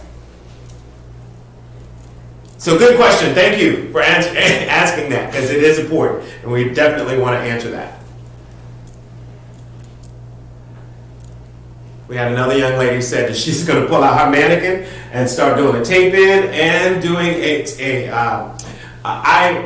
microlink, because she hadn't done them in years. Definitely start. That's how I started. Was on mannequin. I literally just ordered tape ends on Amazon and just practiced that way, because I was like, okay, it's just gonna be a mannequin, but that way, you get a feel for it, and then, also search out private label hair for your clients. And then that way, you get a feel for it. You get like a feeling of how much hair needs to go in the tape in. You get a feel of how to watch out for crosshairs, all of that before you're doing it on your actual client.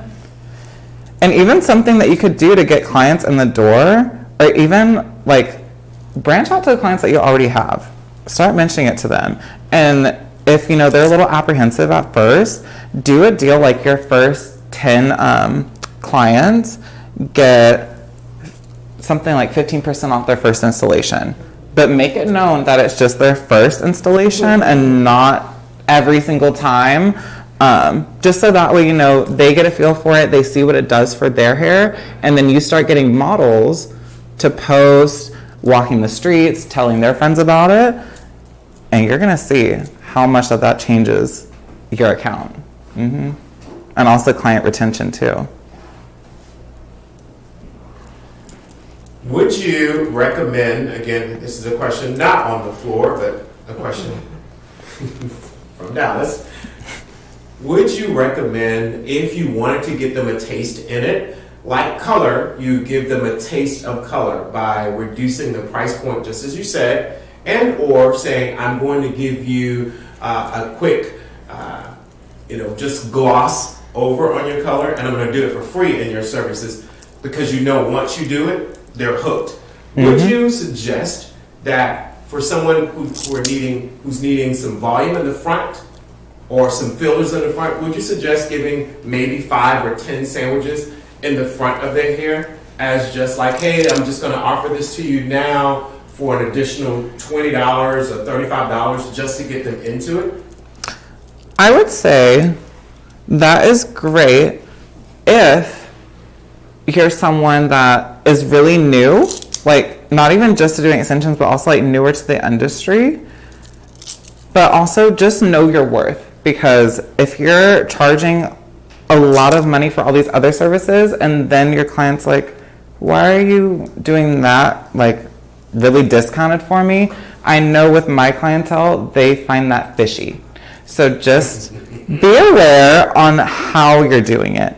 So that's what I was kind of saying, you know, I would do as like 15% off that first installation. You know, that's something that they're like, okay, cool, I'm not spending like all this extra money. You could do 20% off, 30% off, up to you, but just know your pricing on everything that you're doing, your clientele, your experience, what you do, and base your pricing off of that. Very good answer.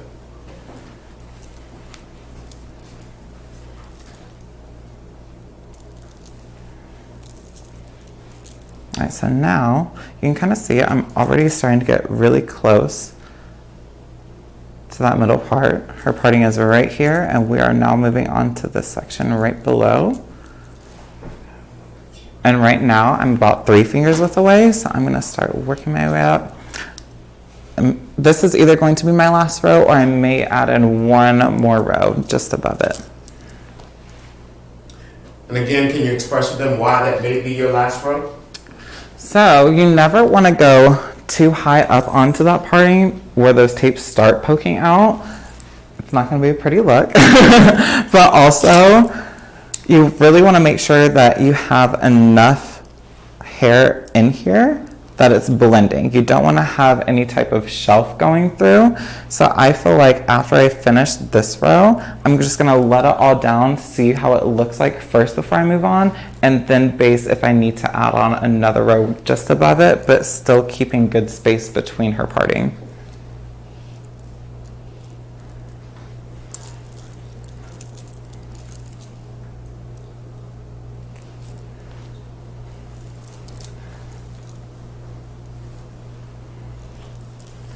Sherry just said watching this live has really made her motivated to try something new.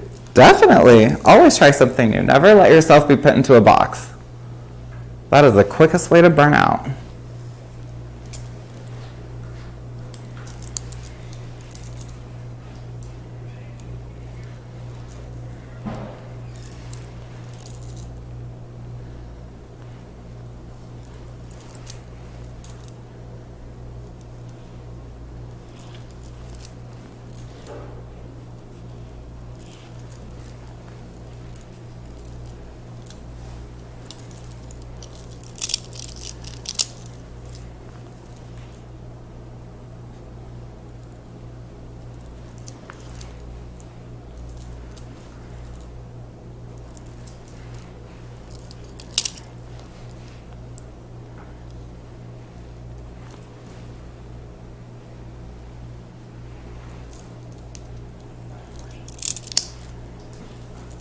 And again, just make sure the sections are really, really clean.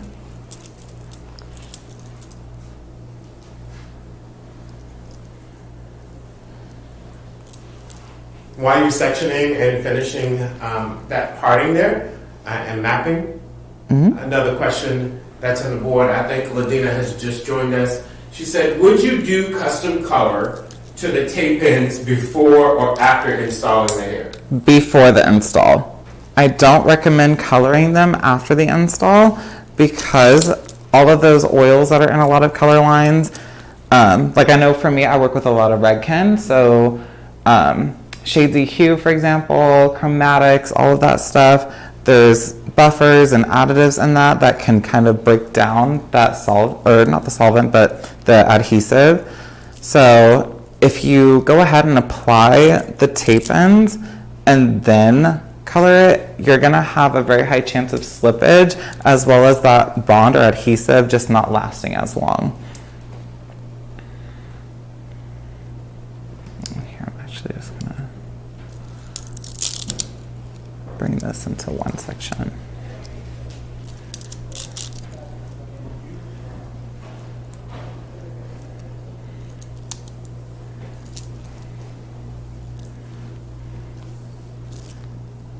And you can always reorganize yourself to make yourself more comfortable. I feel like that was a little too many clips for me right there, so I'm now meshing these together because I'm gonna let down this top section and figure out where I need to place or if I need to place any more.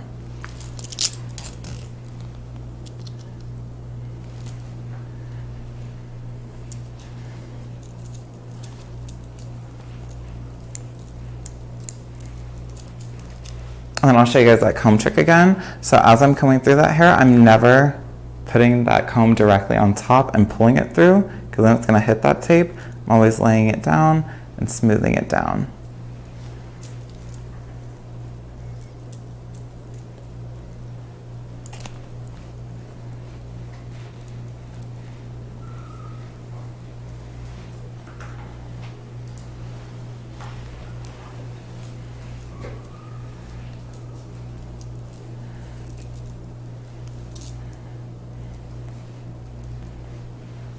Okay, actually, next one.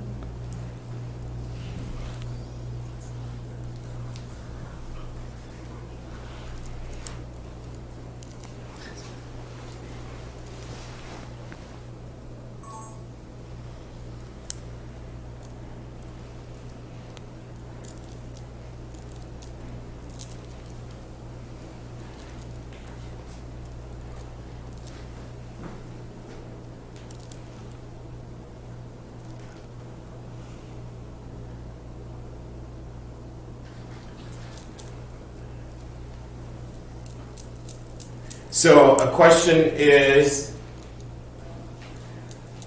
I think we've covered this also, but Shani asked again, or not, she didn't, not asking again, she asked, why choose tape-ins versus using a weft? What's the pros and cons? Well, let's just answer that first. Why choose tape-ins versus a weft? Why would you do that? So for tape-ins, you can put them in a lot of places that wefts can't. So for example, around the hairline here, you can always place the tape-in really close. You can also split the tape-in in half and do it that way if you're trying to kind of customize them even smaller and place them in the corners. With a weft, you're gonna have to attach it through beads and then sew it on. So those corners, at least my clients like to pick at them, and that's terrible. Even if you sew it down really flat, those corners can get annoying and then they'll start picking at it. And because that hair is so fine around here, you can break it off and those beads start slipping and now their whole entire track is out. Versus a tape-in, if that little piece just slips down, they can come right back in, probably in that same day at the salon, and we can just quickly move it up. But also with tape-ins too, they're a lot more customizable than wefts. With wefts, you have to be very particular on your placement with them, but also, with tape-ins, you can customize it a lot more. But also, not everyone can handle the weight of wefts versus tape-ins, they can. So you answered the other part, because there's three parts to that question. You answered the other part. Okay. And the last part of that, so you didn't answer the pros and the cons of it, but the last part of that question was, would you do a hybrid, which is using tape-ins and wefts? Could you use that? Could I? Absolutely. Got it. So if someone does, so for example, because you'll most likely get this question a lot or this comment a lot from clients, and that is, I want extensions, but I don't want to be able to feel them everywhere. Do they talk like that? Mine do. Oh my God. You know they're watching this, okay? Hey, they know I love them. They're my family, okay? Actually, even Ashley right here, she know me. Wow, I was going to say, she's your client also. Right, exactly. But, gosh, now I just had a brain fart. I'm like, what was I getting at with that? Oh yeah, so with the wefts and tape-in combo method, so if someone, wants to have a lot of hair but doesn't like to feel a lot of extensions in their head, the wefts are great for that. But let's say that they have breakage in the front. Tape-ins are going to fill that area in. So put enough wefts around so that way it gives them the look that they're going for, but then just pop in a couple tapes in the front to give them that fullness in that area. Or also, with the wefts too, it's hard to get them down on underneath. So let's say if you have a client that they keep kind of poking at the little hairs coming forward, you can apply a couple tape-ins on that underneath that fall forward. So that way when they pull up their hair, it's all symmetrical too, or when they wear it down, it all comes together. Next one.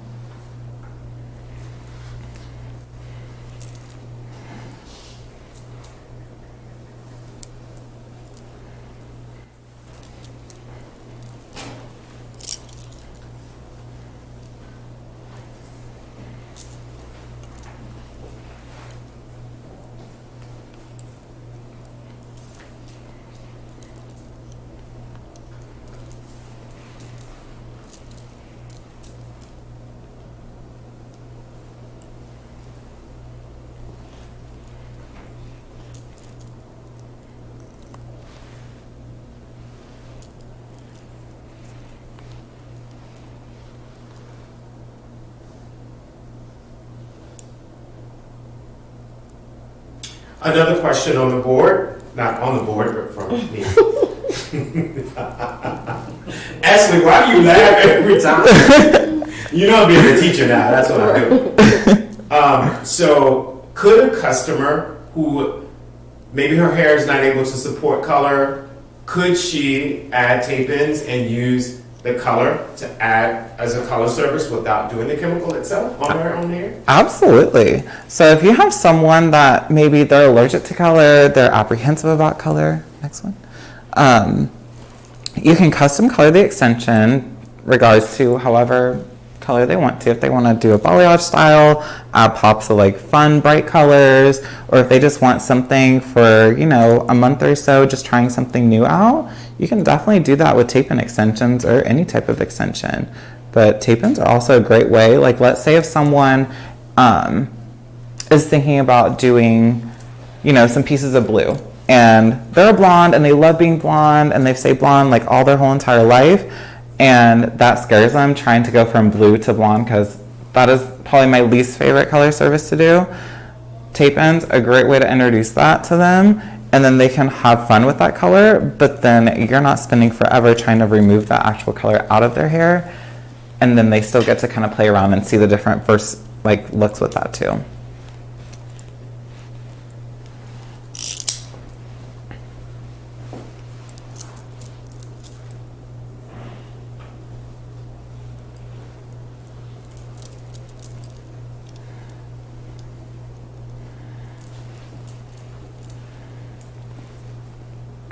Actually, next one. Perfect.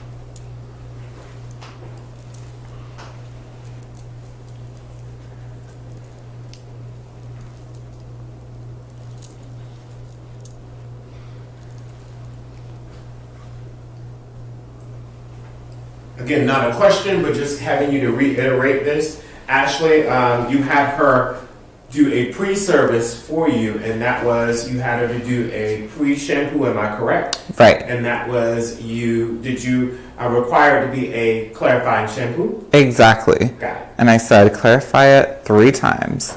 Got it. You can do 2, but 3 to be even safer. Because you really want to make sure there's no oils, residue, or products in the hair. Got it.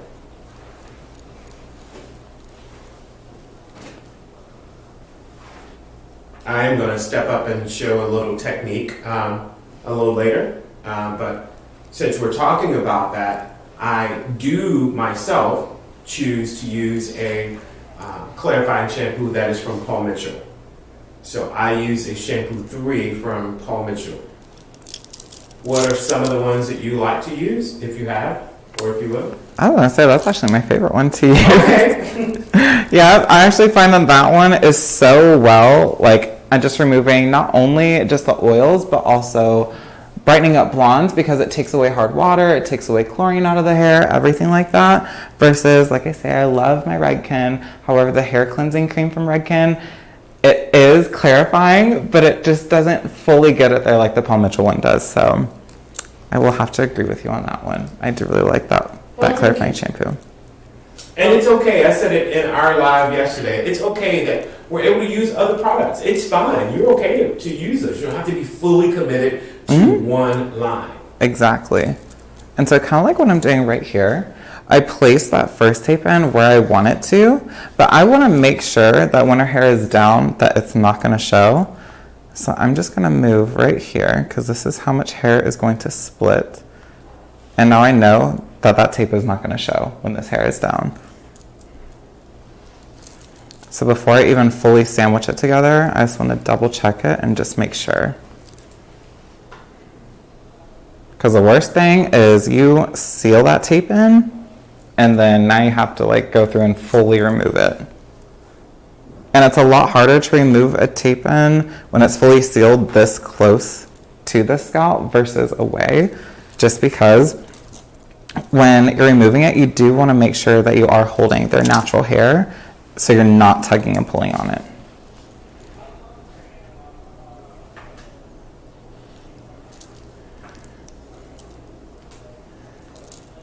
So there is a question that's on the board. Next one. Do you use Olaplex on tape ends? I am throwing that out there. That's what I use for clarifying. So I was gonna say, like, personally, I don't have an issue with it. There are other people that do. I'm gonna throw that out there. I haven't had a bad experience with it. Now that's saying shampoo, the conditioner. I wouldn't necessarily recommend doing the oil with tape ends though, or the number 6, but personally, I don't mind it because Olaplex is sulfate free, and I found that it doesn't break down the bond in the hair, but you know, to each his their own with that one. So I know that some people, the reason why I'm saying that, I know that some people have asked that particular question. I'm not sure if she's asking this for that reason, but there is something that's out there on that's being stated with other hair extension companies, is that there is an ingredient inside of it that causes the integrity of the tape to be disrupted, the integrity of the extension to be disrupted. So that is out there. So using them, I myself have not experienced it on private label extensions. And you yourself are saying you haven't experienced it. However, there could be another company out there that does have something in it that experience would happen. Right. So kind of like how I was saying earlier, know your product, like know your brand and everything, because all hair is going to work differently. And I've worked with other hair besides private label too, and I haven't had that issue. Now, like I said earlier, still buy your hair from private label. However, like, yeah, I would just say know your product and see what works best for you. If you aren't having issues with it, then stick with it. But if it is giving you issues, change it up, you know. It's always going to be a learning curve with it, and something that works best for one person isn't going to work well for the next, so. Yeah, Olaplex I haven't had any issues with it.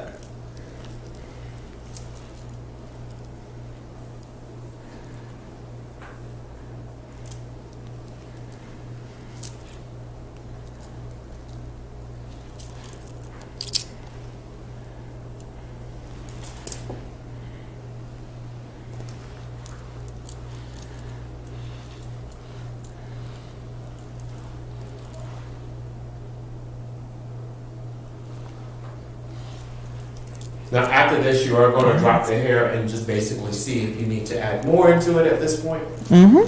Very good.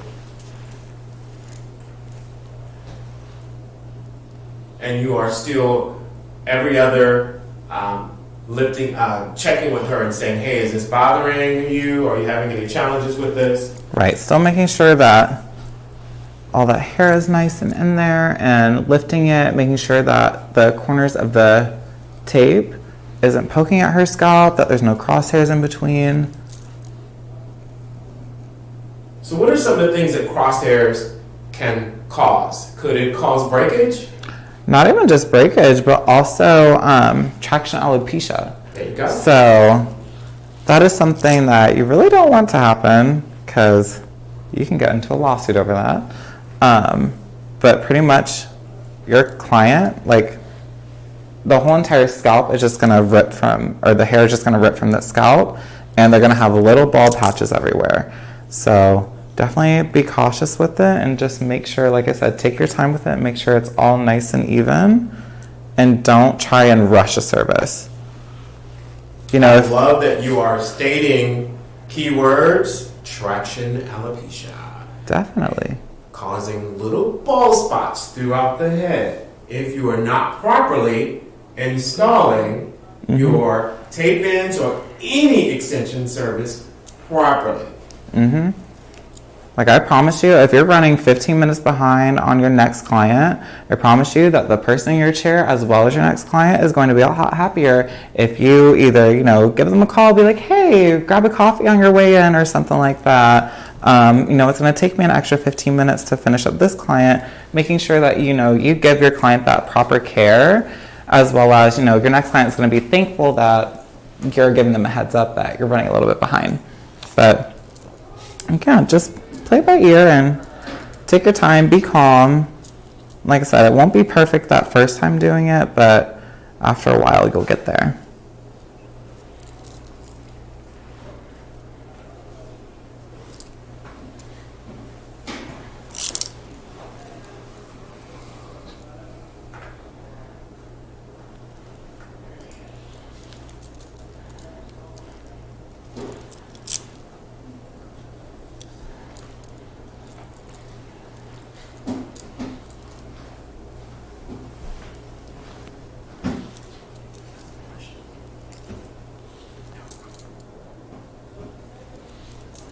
All right, Ashley, next one.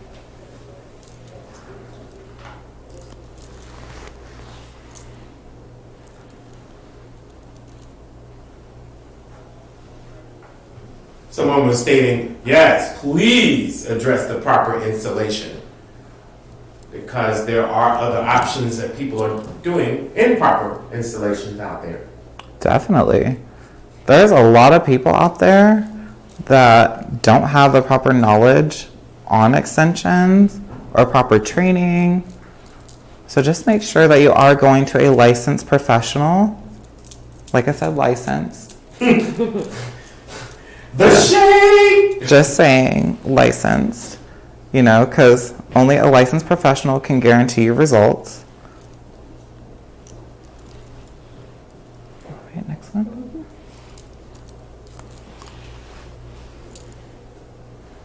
Because, you know, someone can give you something that looks great in that chair, but within a week or two is terrible. Terrible not only on the maintenance portion, but also for your hair. So having that conversation with your licensed professional is going to make sure that you get the proper treatment that's needed for your hair type and what you're looking for.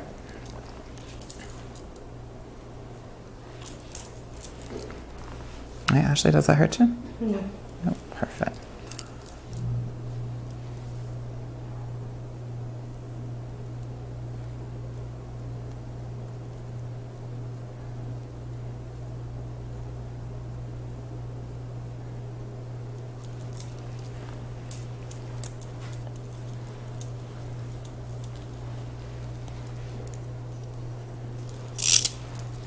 All right, so now that I completed this row, I'm gonna let all Ashley's natural hair down.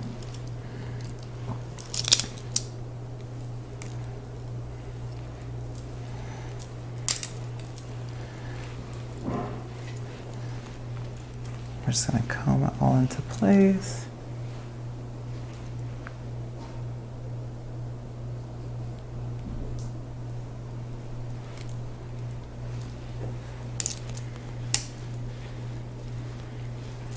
And like I said before, I'm gonna keep saying it, do not put your comb directly on that scalp and pull through. Otherwise it's going to get caught in that tape in and rip completely out.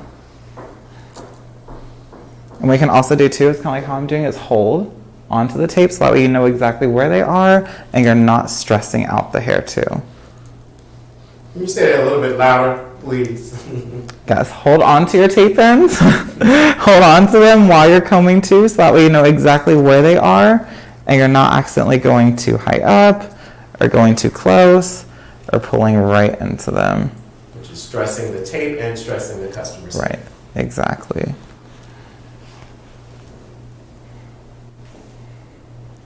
Yep, so you can see it all with that hair in here. So I actually got a lot of hair. She loves that. Mm-hmm.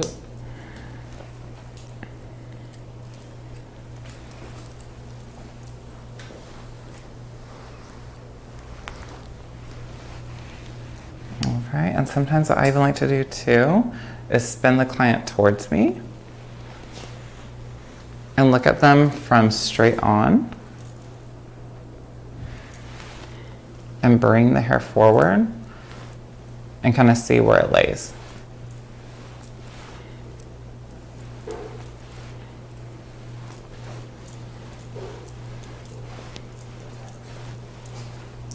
So personally, I actually feel that this is a good amount of hair for Ashley. I feel like this is going to be perfect to cut and blend. I feel like if I start adding too many too close, that they are going to start popping out. So I feel like this is the perfect amount of hair for her. All right. Seamless. Mm-hmm. Yeah, I'm like, that's beautiful. Gorgeous, honey. Mm-hmm.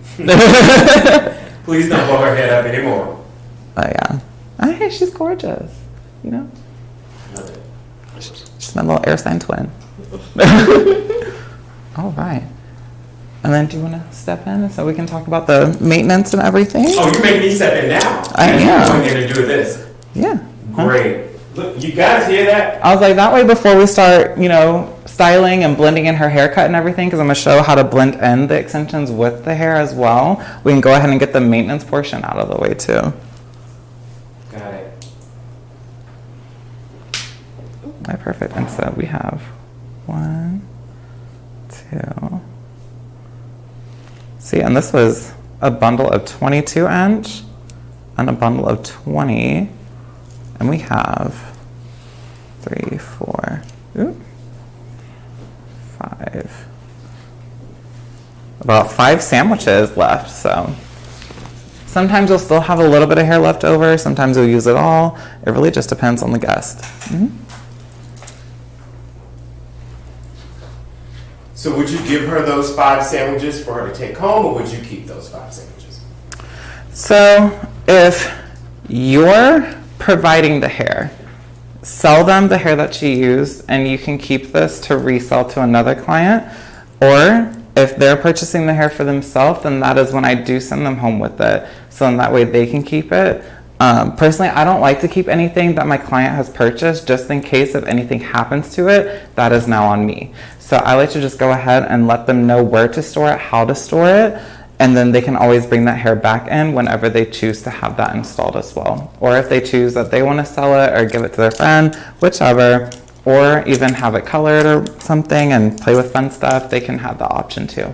That's a great point that you're stating, is that if you end up keeping it, then that means now you're responsible. So Exactly. if it's lost, you have to now replace it. Exactly. It's best for her to have it, and that way she replaces it if it is lost and or stolen or whatever the case may be. Exactly. So that's actually something like I personally prefer to have my clients purchase their own hair. I have them purchase it, have it shipped to their house, and then they bring it into me. I install it, and then whatever's left over, they get to keep for themselves. Right. Did you want to put something over her as you start to begin to cut around her, or are you going to be okay with that? Yeah, I would say let's put something over her. I don't want to get hair Her over beautiful the- red. her Hawaiian Exactly. red. The color looks great. Thank you. Excellent choice. Perfect. I'm just going to pop Here, this actually on. lift up a little bit. Here, honey. Ashley is Sit up being a little nice, guys. Sit up a little bit. There you go. She's being nice. And then we'll just take that off.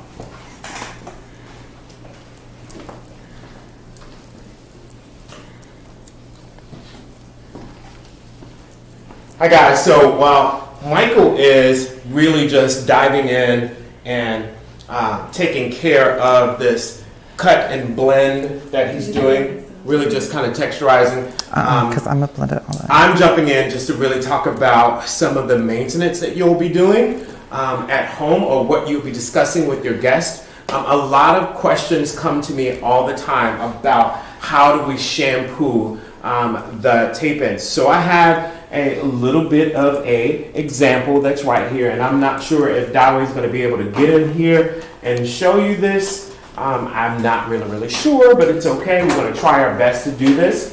So yes, obviously I have tape ends in here, but they're not the exact color and or texture. It was done purposefully, so you can actually see this. But when I'm doing them as a touch-up for maintenance, one of the things I like to use, when we talked about it, is our Paul Mitchell Shampoo 3. It is a clarifying shampoo. And with that clarifying shampoo, what I like to do is, you see that I have my shampoo here. I want to make sure that my cap was released off. 1 second. I like to use an applicator bottle. Now you can use a brush and bowl, and this is for the hairstylist who's doing the maintenance on Ashley. If Ashley was your customer and she's coming to sit down in the chair with you, okay? I would use either a brush and a bowl or an applicator bottle. And with the applicator bottle, and I'm speaking loud now, and I'm sure you can hear me very well in here because my voice carries. I would place some clarifying shampoo within my applicator bottle, okay?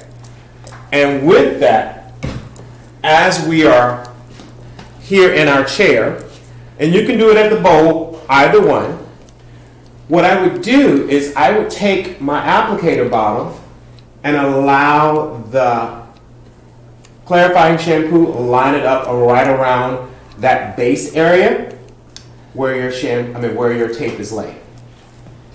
Okay, this would be my personal service as I'm doing it at the chair or at the bowl with her still seated up.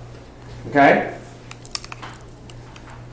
Again, just taking through and adding it in between each one of those tapes.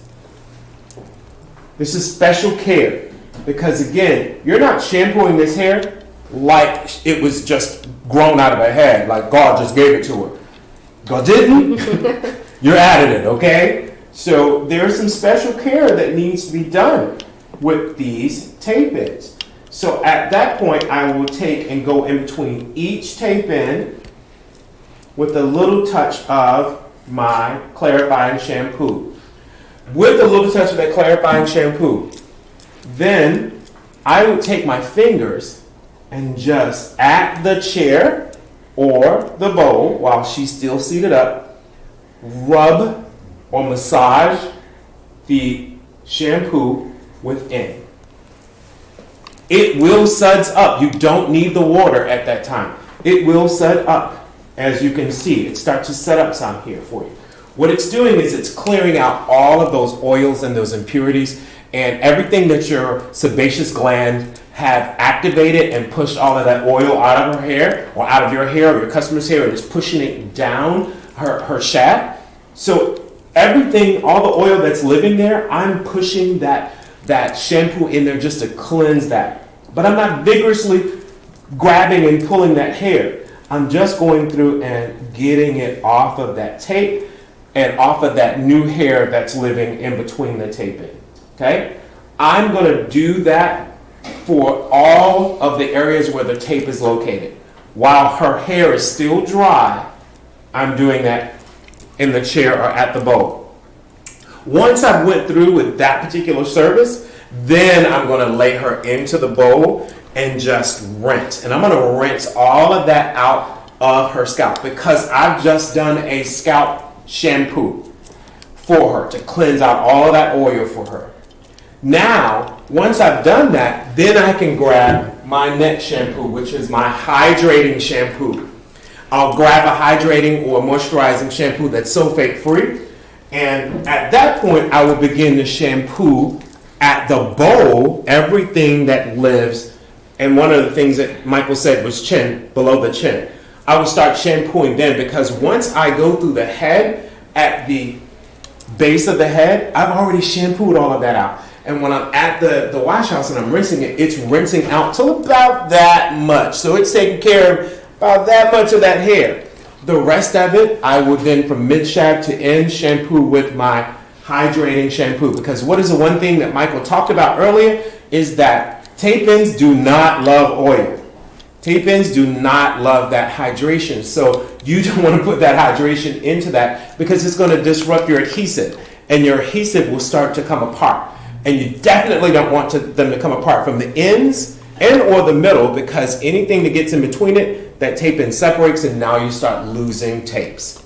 Okay? So hopefully, I hope that kind of helps you understand how to kind of maintain it because I've seen so many people with tape-ins get in the bowl and just and vigorously start shampooing that hair. And I'm like cringing watching it when I've seen some hairstylists do that. And I'm like, wait, what are you doing? Because again, it's my extra curly customer. She has that extra curly, coily hair. And so I'm so used to really getting in and scrubbing and shampooing her hair and putting my nails or the balls of my fingers in there, which you should never put your nails in somebody's head. But anyway, I'm so used to doing that vigorous shampoo that you start doing that on tape ends. You cannot do that with your tape ends at all because now you're disrupting them. So I hope that answers that question for you. That means go through, line it with your clarifying shampoo first within the chair service or at the wash house or the bowl. I like to call it the wash house. That's that Paul Mitchell verbiage. But while I'm at that wash house, while she's still seated up, I'm going to do that first, then take her back, and then I'm going to rinse her out. Once I start rinsing her out while the hair is wet, then I'm going to take my now conditioning shampoo or hydrating shampoo and start working from the mid shaft to the ends, never touching the tape. And then when I begin to blow dry, I did not add any conditioner to that. I did not add any conditioner from the root or the base, from the base here. So I give it about, anywhere I give it about 3 fingers. I never add anything to that. Never. Because your body is going to do what it does. It's going to condition that hair that's sitting at that root area or that base area. Okay? Does that answer the question for everyone? Dolly, are you seeing people asking questions about that or saying that that's okay? Nothing right now. Good, nothing. That means you got it. I don't need to ask and talk about anything else. So I'm going to come out of the camera for just a second.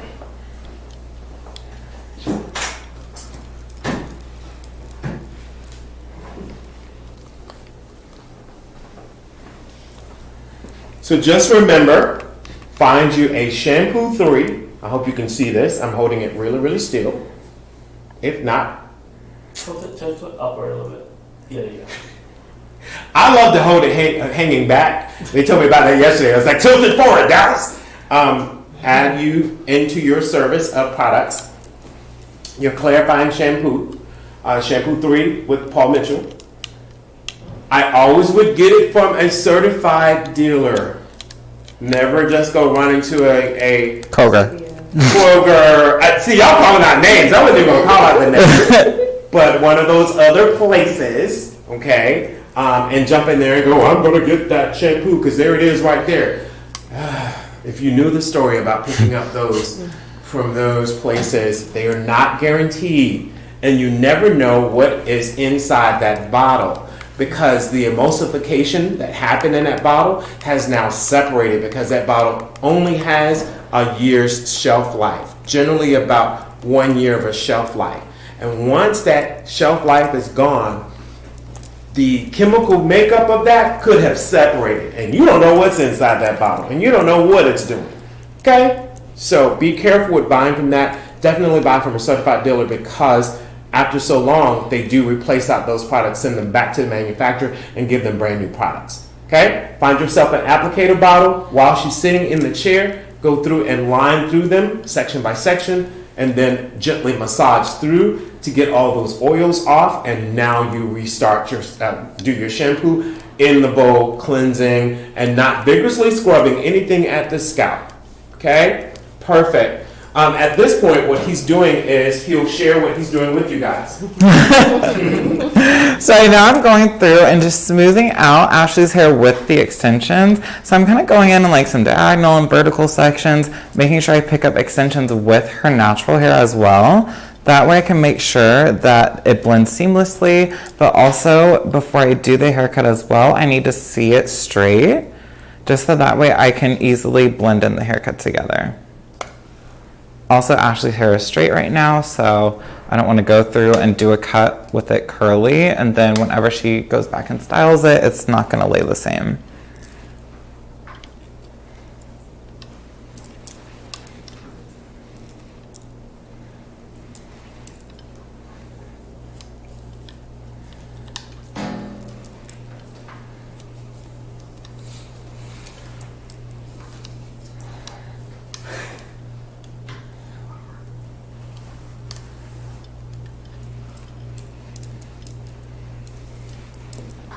So have you cut the hair already?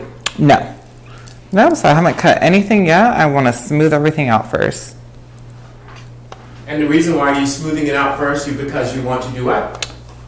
So first I want to blend her hair with the extension as much as possible too. And so since her hair is straight, I need to make sure it connects together. I don't want to have her hair straight and the extensions wavy and then cut it like that. Because then whenever she goes back in to style it, it's all going to be hanging down at different pieces, and it's not going to lay the same. Very good. That is speaking from a professional haircutting professional stylist who is licensed and who understands how to blend and work with hair. Makes sense. Oh, yes. It's looking beautiful, I'm telling you. Ashley's a beautiful model, one. But again, this blonde is just looking really, really beautiful, like you have just did a beautiful highlight on her. Mm-hmm. Yep, so we've rooted these extensions to give it that more natural root and then added in some brighter pops of dimension. So that's even great too, you know, if you have clients that have really dark hair and they're looking for that super bright white blonde, add in some extensions. Because sometimes it's really hard to push that hair super, super light without causing damage. Or if their hair just isn't ideal for it, then you can always add in pops of color.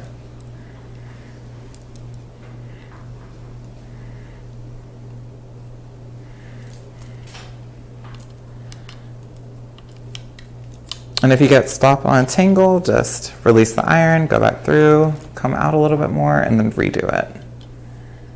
You don't want to burn the extension or burn the natural hair by holding it too long.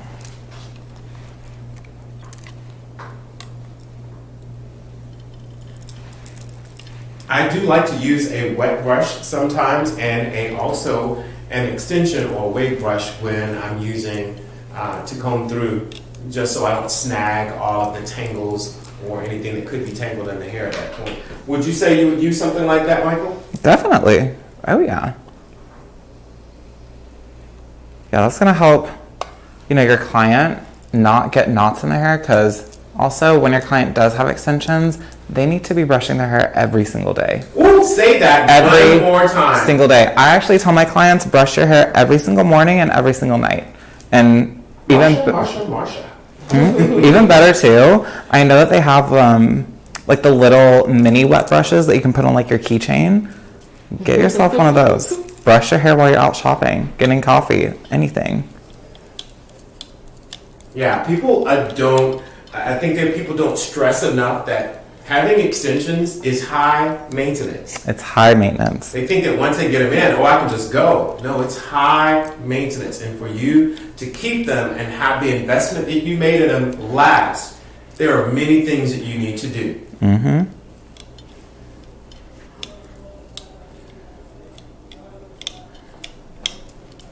Say silk pillowcase too. Yep, silk great and one. satin. Mm-hmm. Silk and satin scrunchies for tying your hair up. You do not want to be using normal elastics with these. That will rip the extension.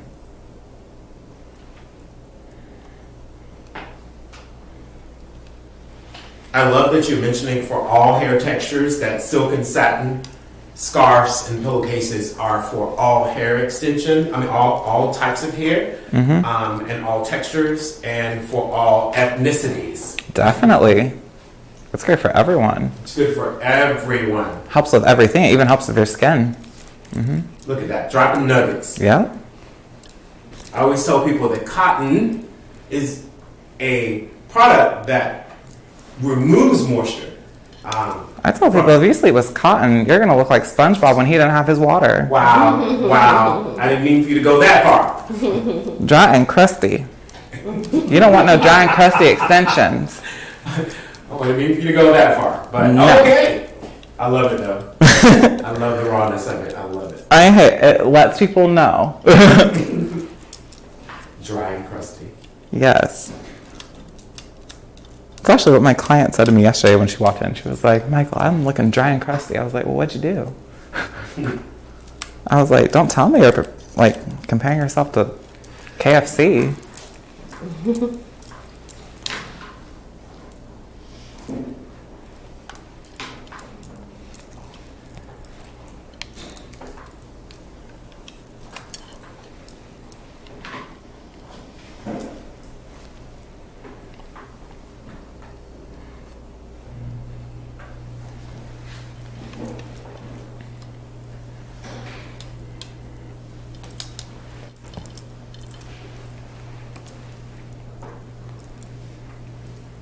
So while you're doing this, what is the first thing you need to schedule when you are talking or when you are having this conversation with a guest? What is the first thing you, as a cosmetologist, would you schedule?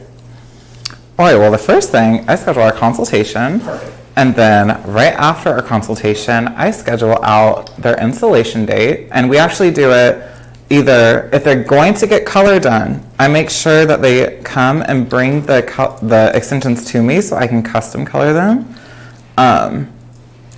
If I would say do that if it's your regular guest. Don't do that if it's a new client, just because you want to make sure that you get their own hair color done right first if you are coloring their natural hair before you try and match the extensions. Otherwise, you may get yourself into a whole mess that way.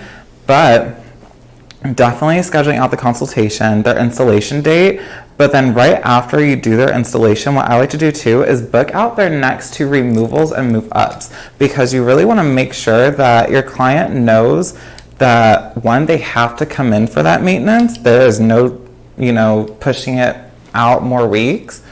And then that way it's already booked down on there. So, you can't say as a stylist that you don't have the time for it, as well as they are prepared to come in on that specific date too. Checking codes. Always have another one.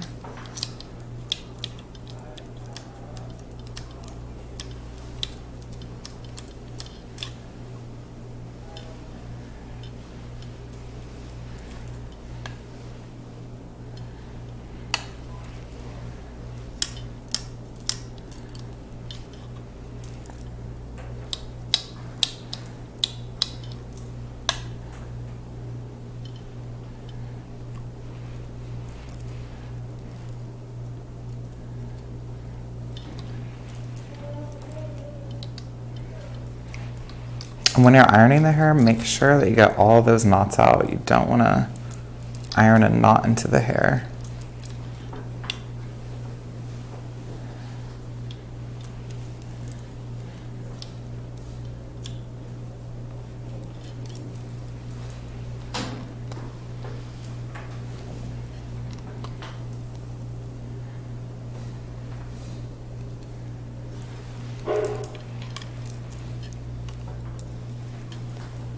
And really make sure that when you're ironing the hair that you're grabbing natural hair with the extension. You don't want to iron them separately, or else they are going to look separate.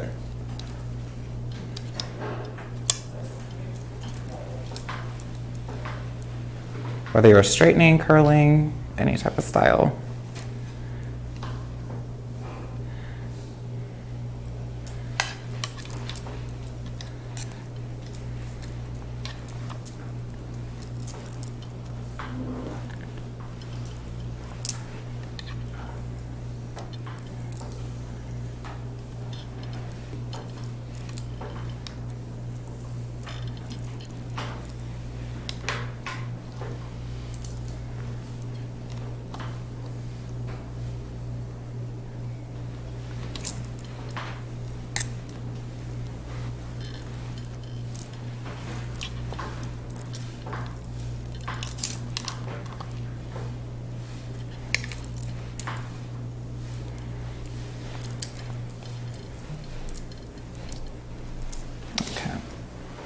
So now that I have her hair all nice and ironed, just looking in the mirror to make sure it looks good. Perfect. So I actually prefer to cut my extension clients standing up, like to have them stand up. So Ashley, I'm going to go ahead and have you stand up for me.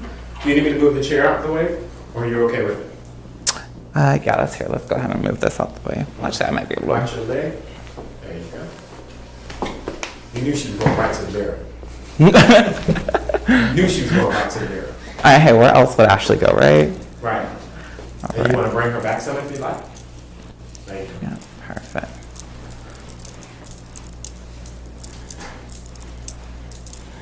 All right, so I like to stand right in front of them. So here, actually, I'm gonna have you stand.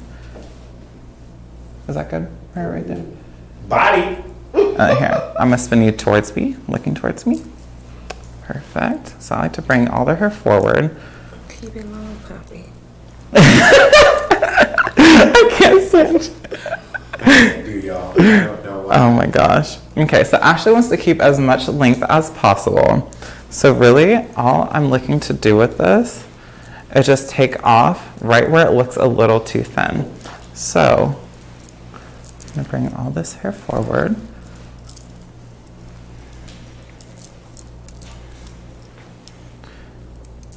And just right there where it looks just a little too thin to me.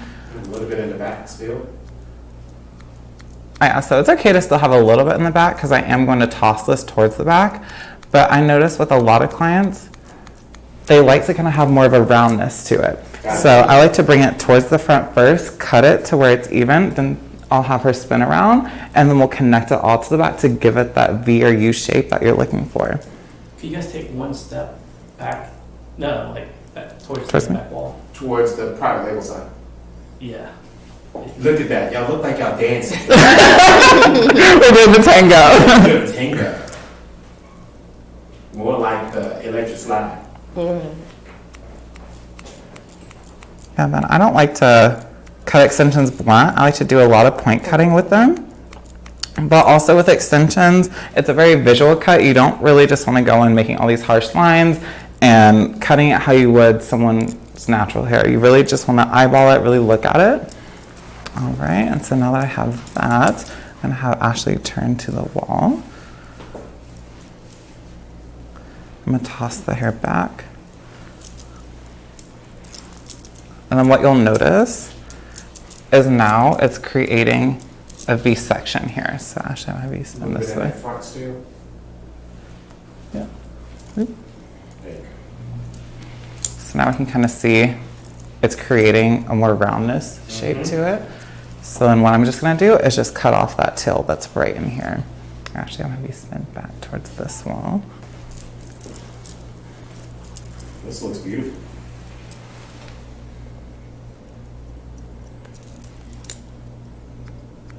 And you say this is a 22 and a 20. And it's all the way down to her, So this looks almost like 24. to her little rump back there. You did not just say a little mosquito, honey. A little mosquito back there. It's back there to her mosquito.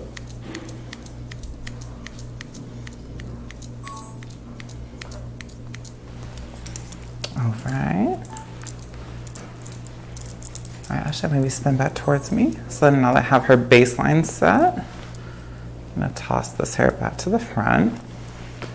But I kind of like to do a little section from the top to behind the ear. And then I'll take this side coming in.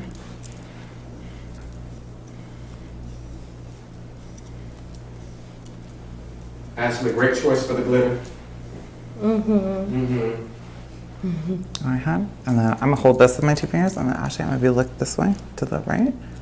I'm gonna bring this section over, and then I'll see Ashley's hair stop right here. So then that tells me right where to start her face frame. And I'm just gonna go through and then just slide cut and blend in the extension.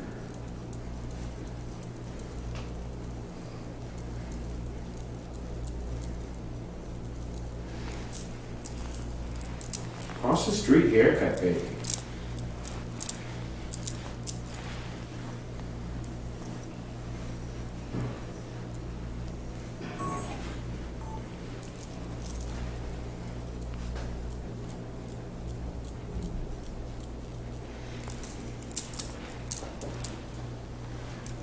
And be very slow with this too. You don't want to take too much off or add too much texture to where you're losing all the length or the density that you just put in.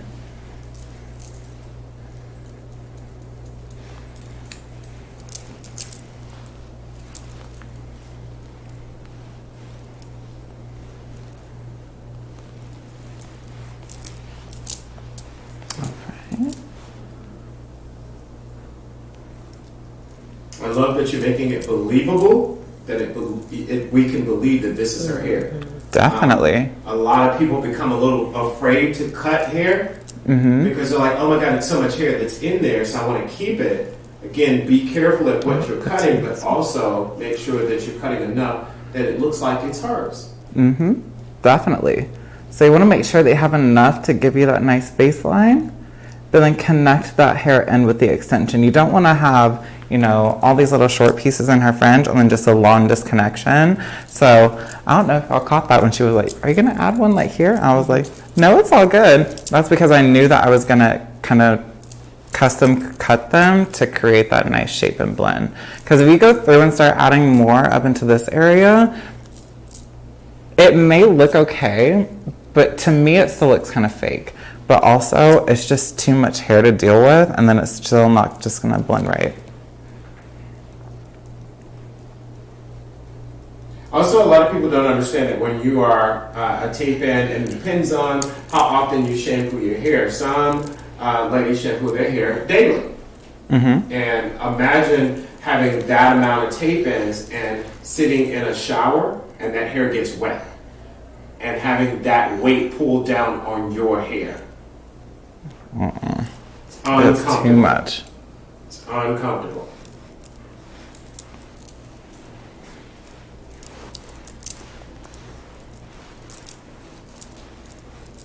Believable.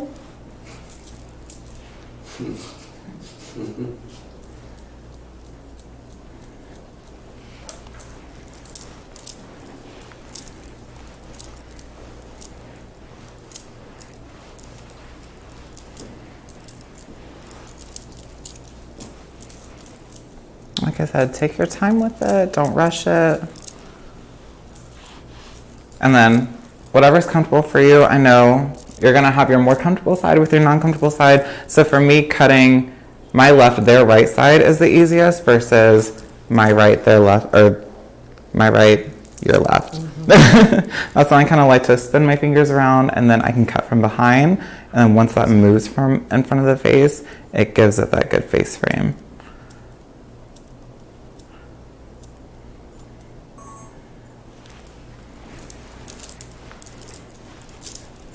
All right, now maybe spin around. Perfect. And then for this, there's a few different ways that you can kind of do the back in here. So you can kind of maneuver it around if it's hard for you to really see their own natural hair. Or you can also kind of dig in a little bit and kind of toss it. And you'll see like their own hair start to kick out a little bit. So I can see Ashley's hair coming in through here.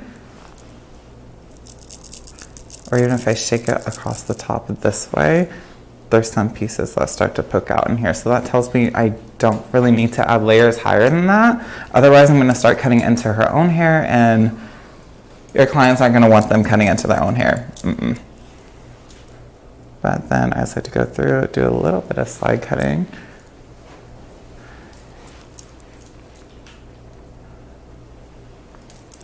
Just to break it up a little bit so that we have movement and texture within the extensions, but we're not cutting her natural hair.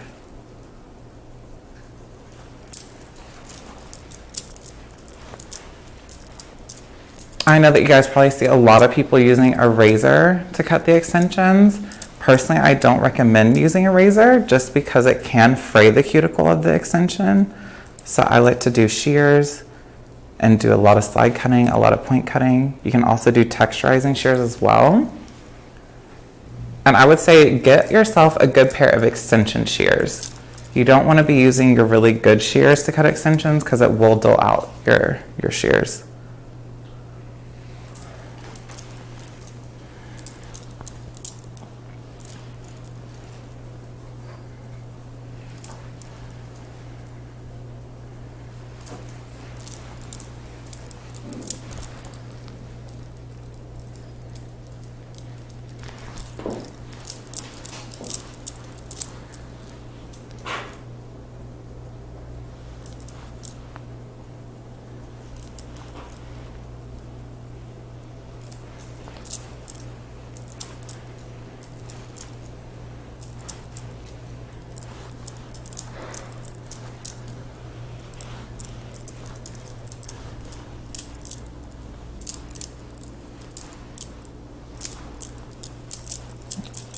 Right, and that to me looks pretty well blended right in there.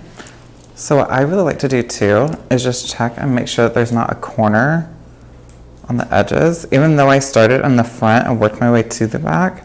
So I just like to pull it out here and just make sure that there's not a little corner that we can snip off.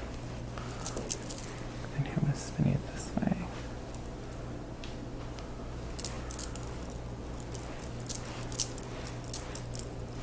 It's not the biggest deal if there's a corner, but it can be a little annoying.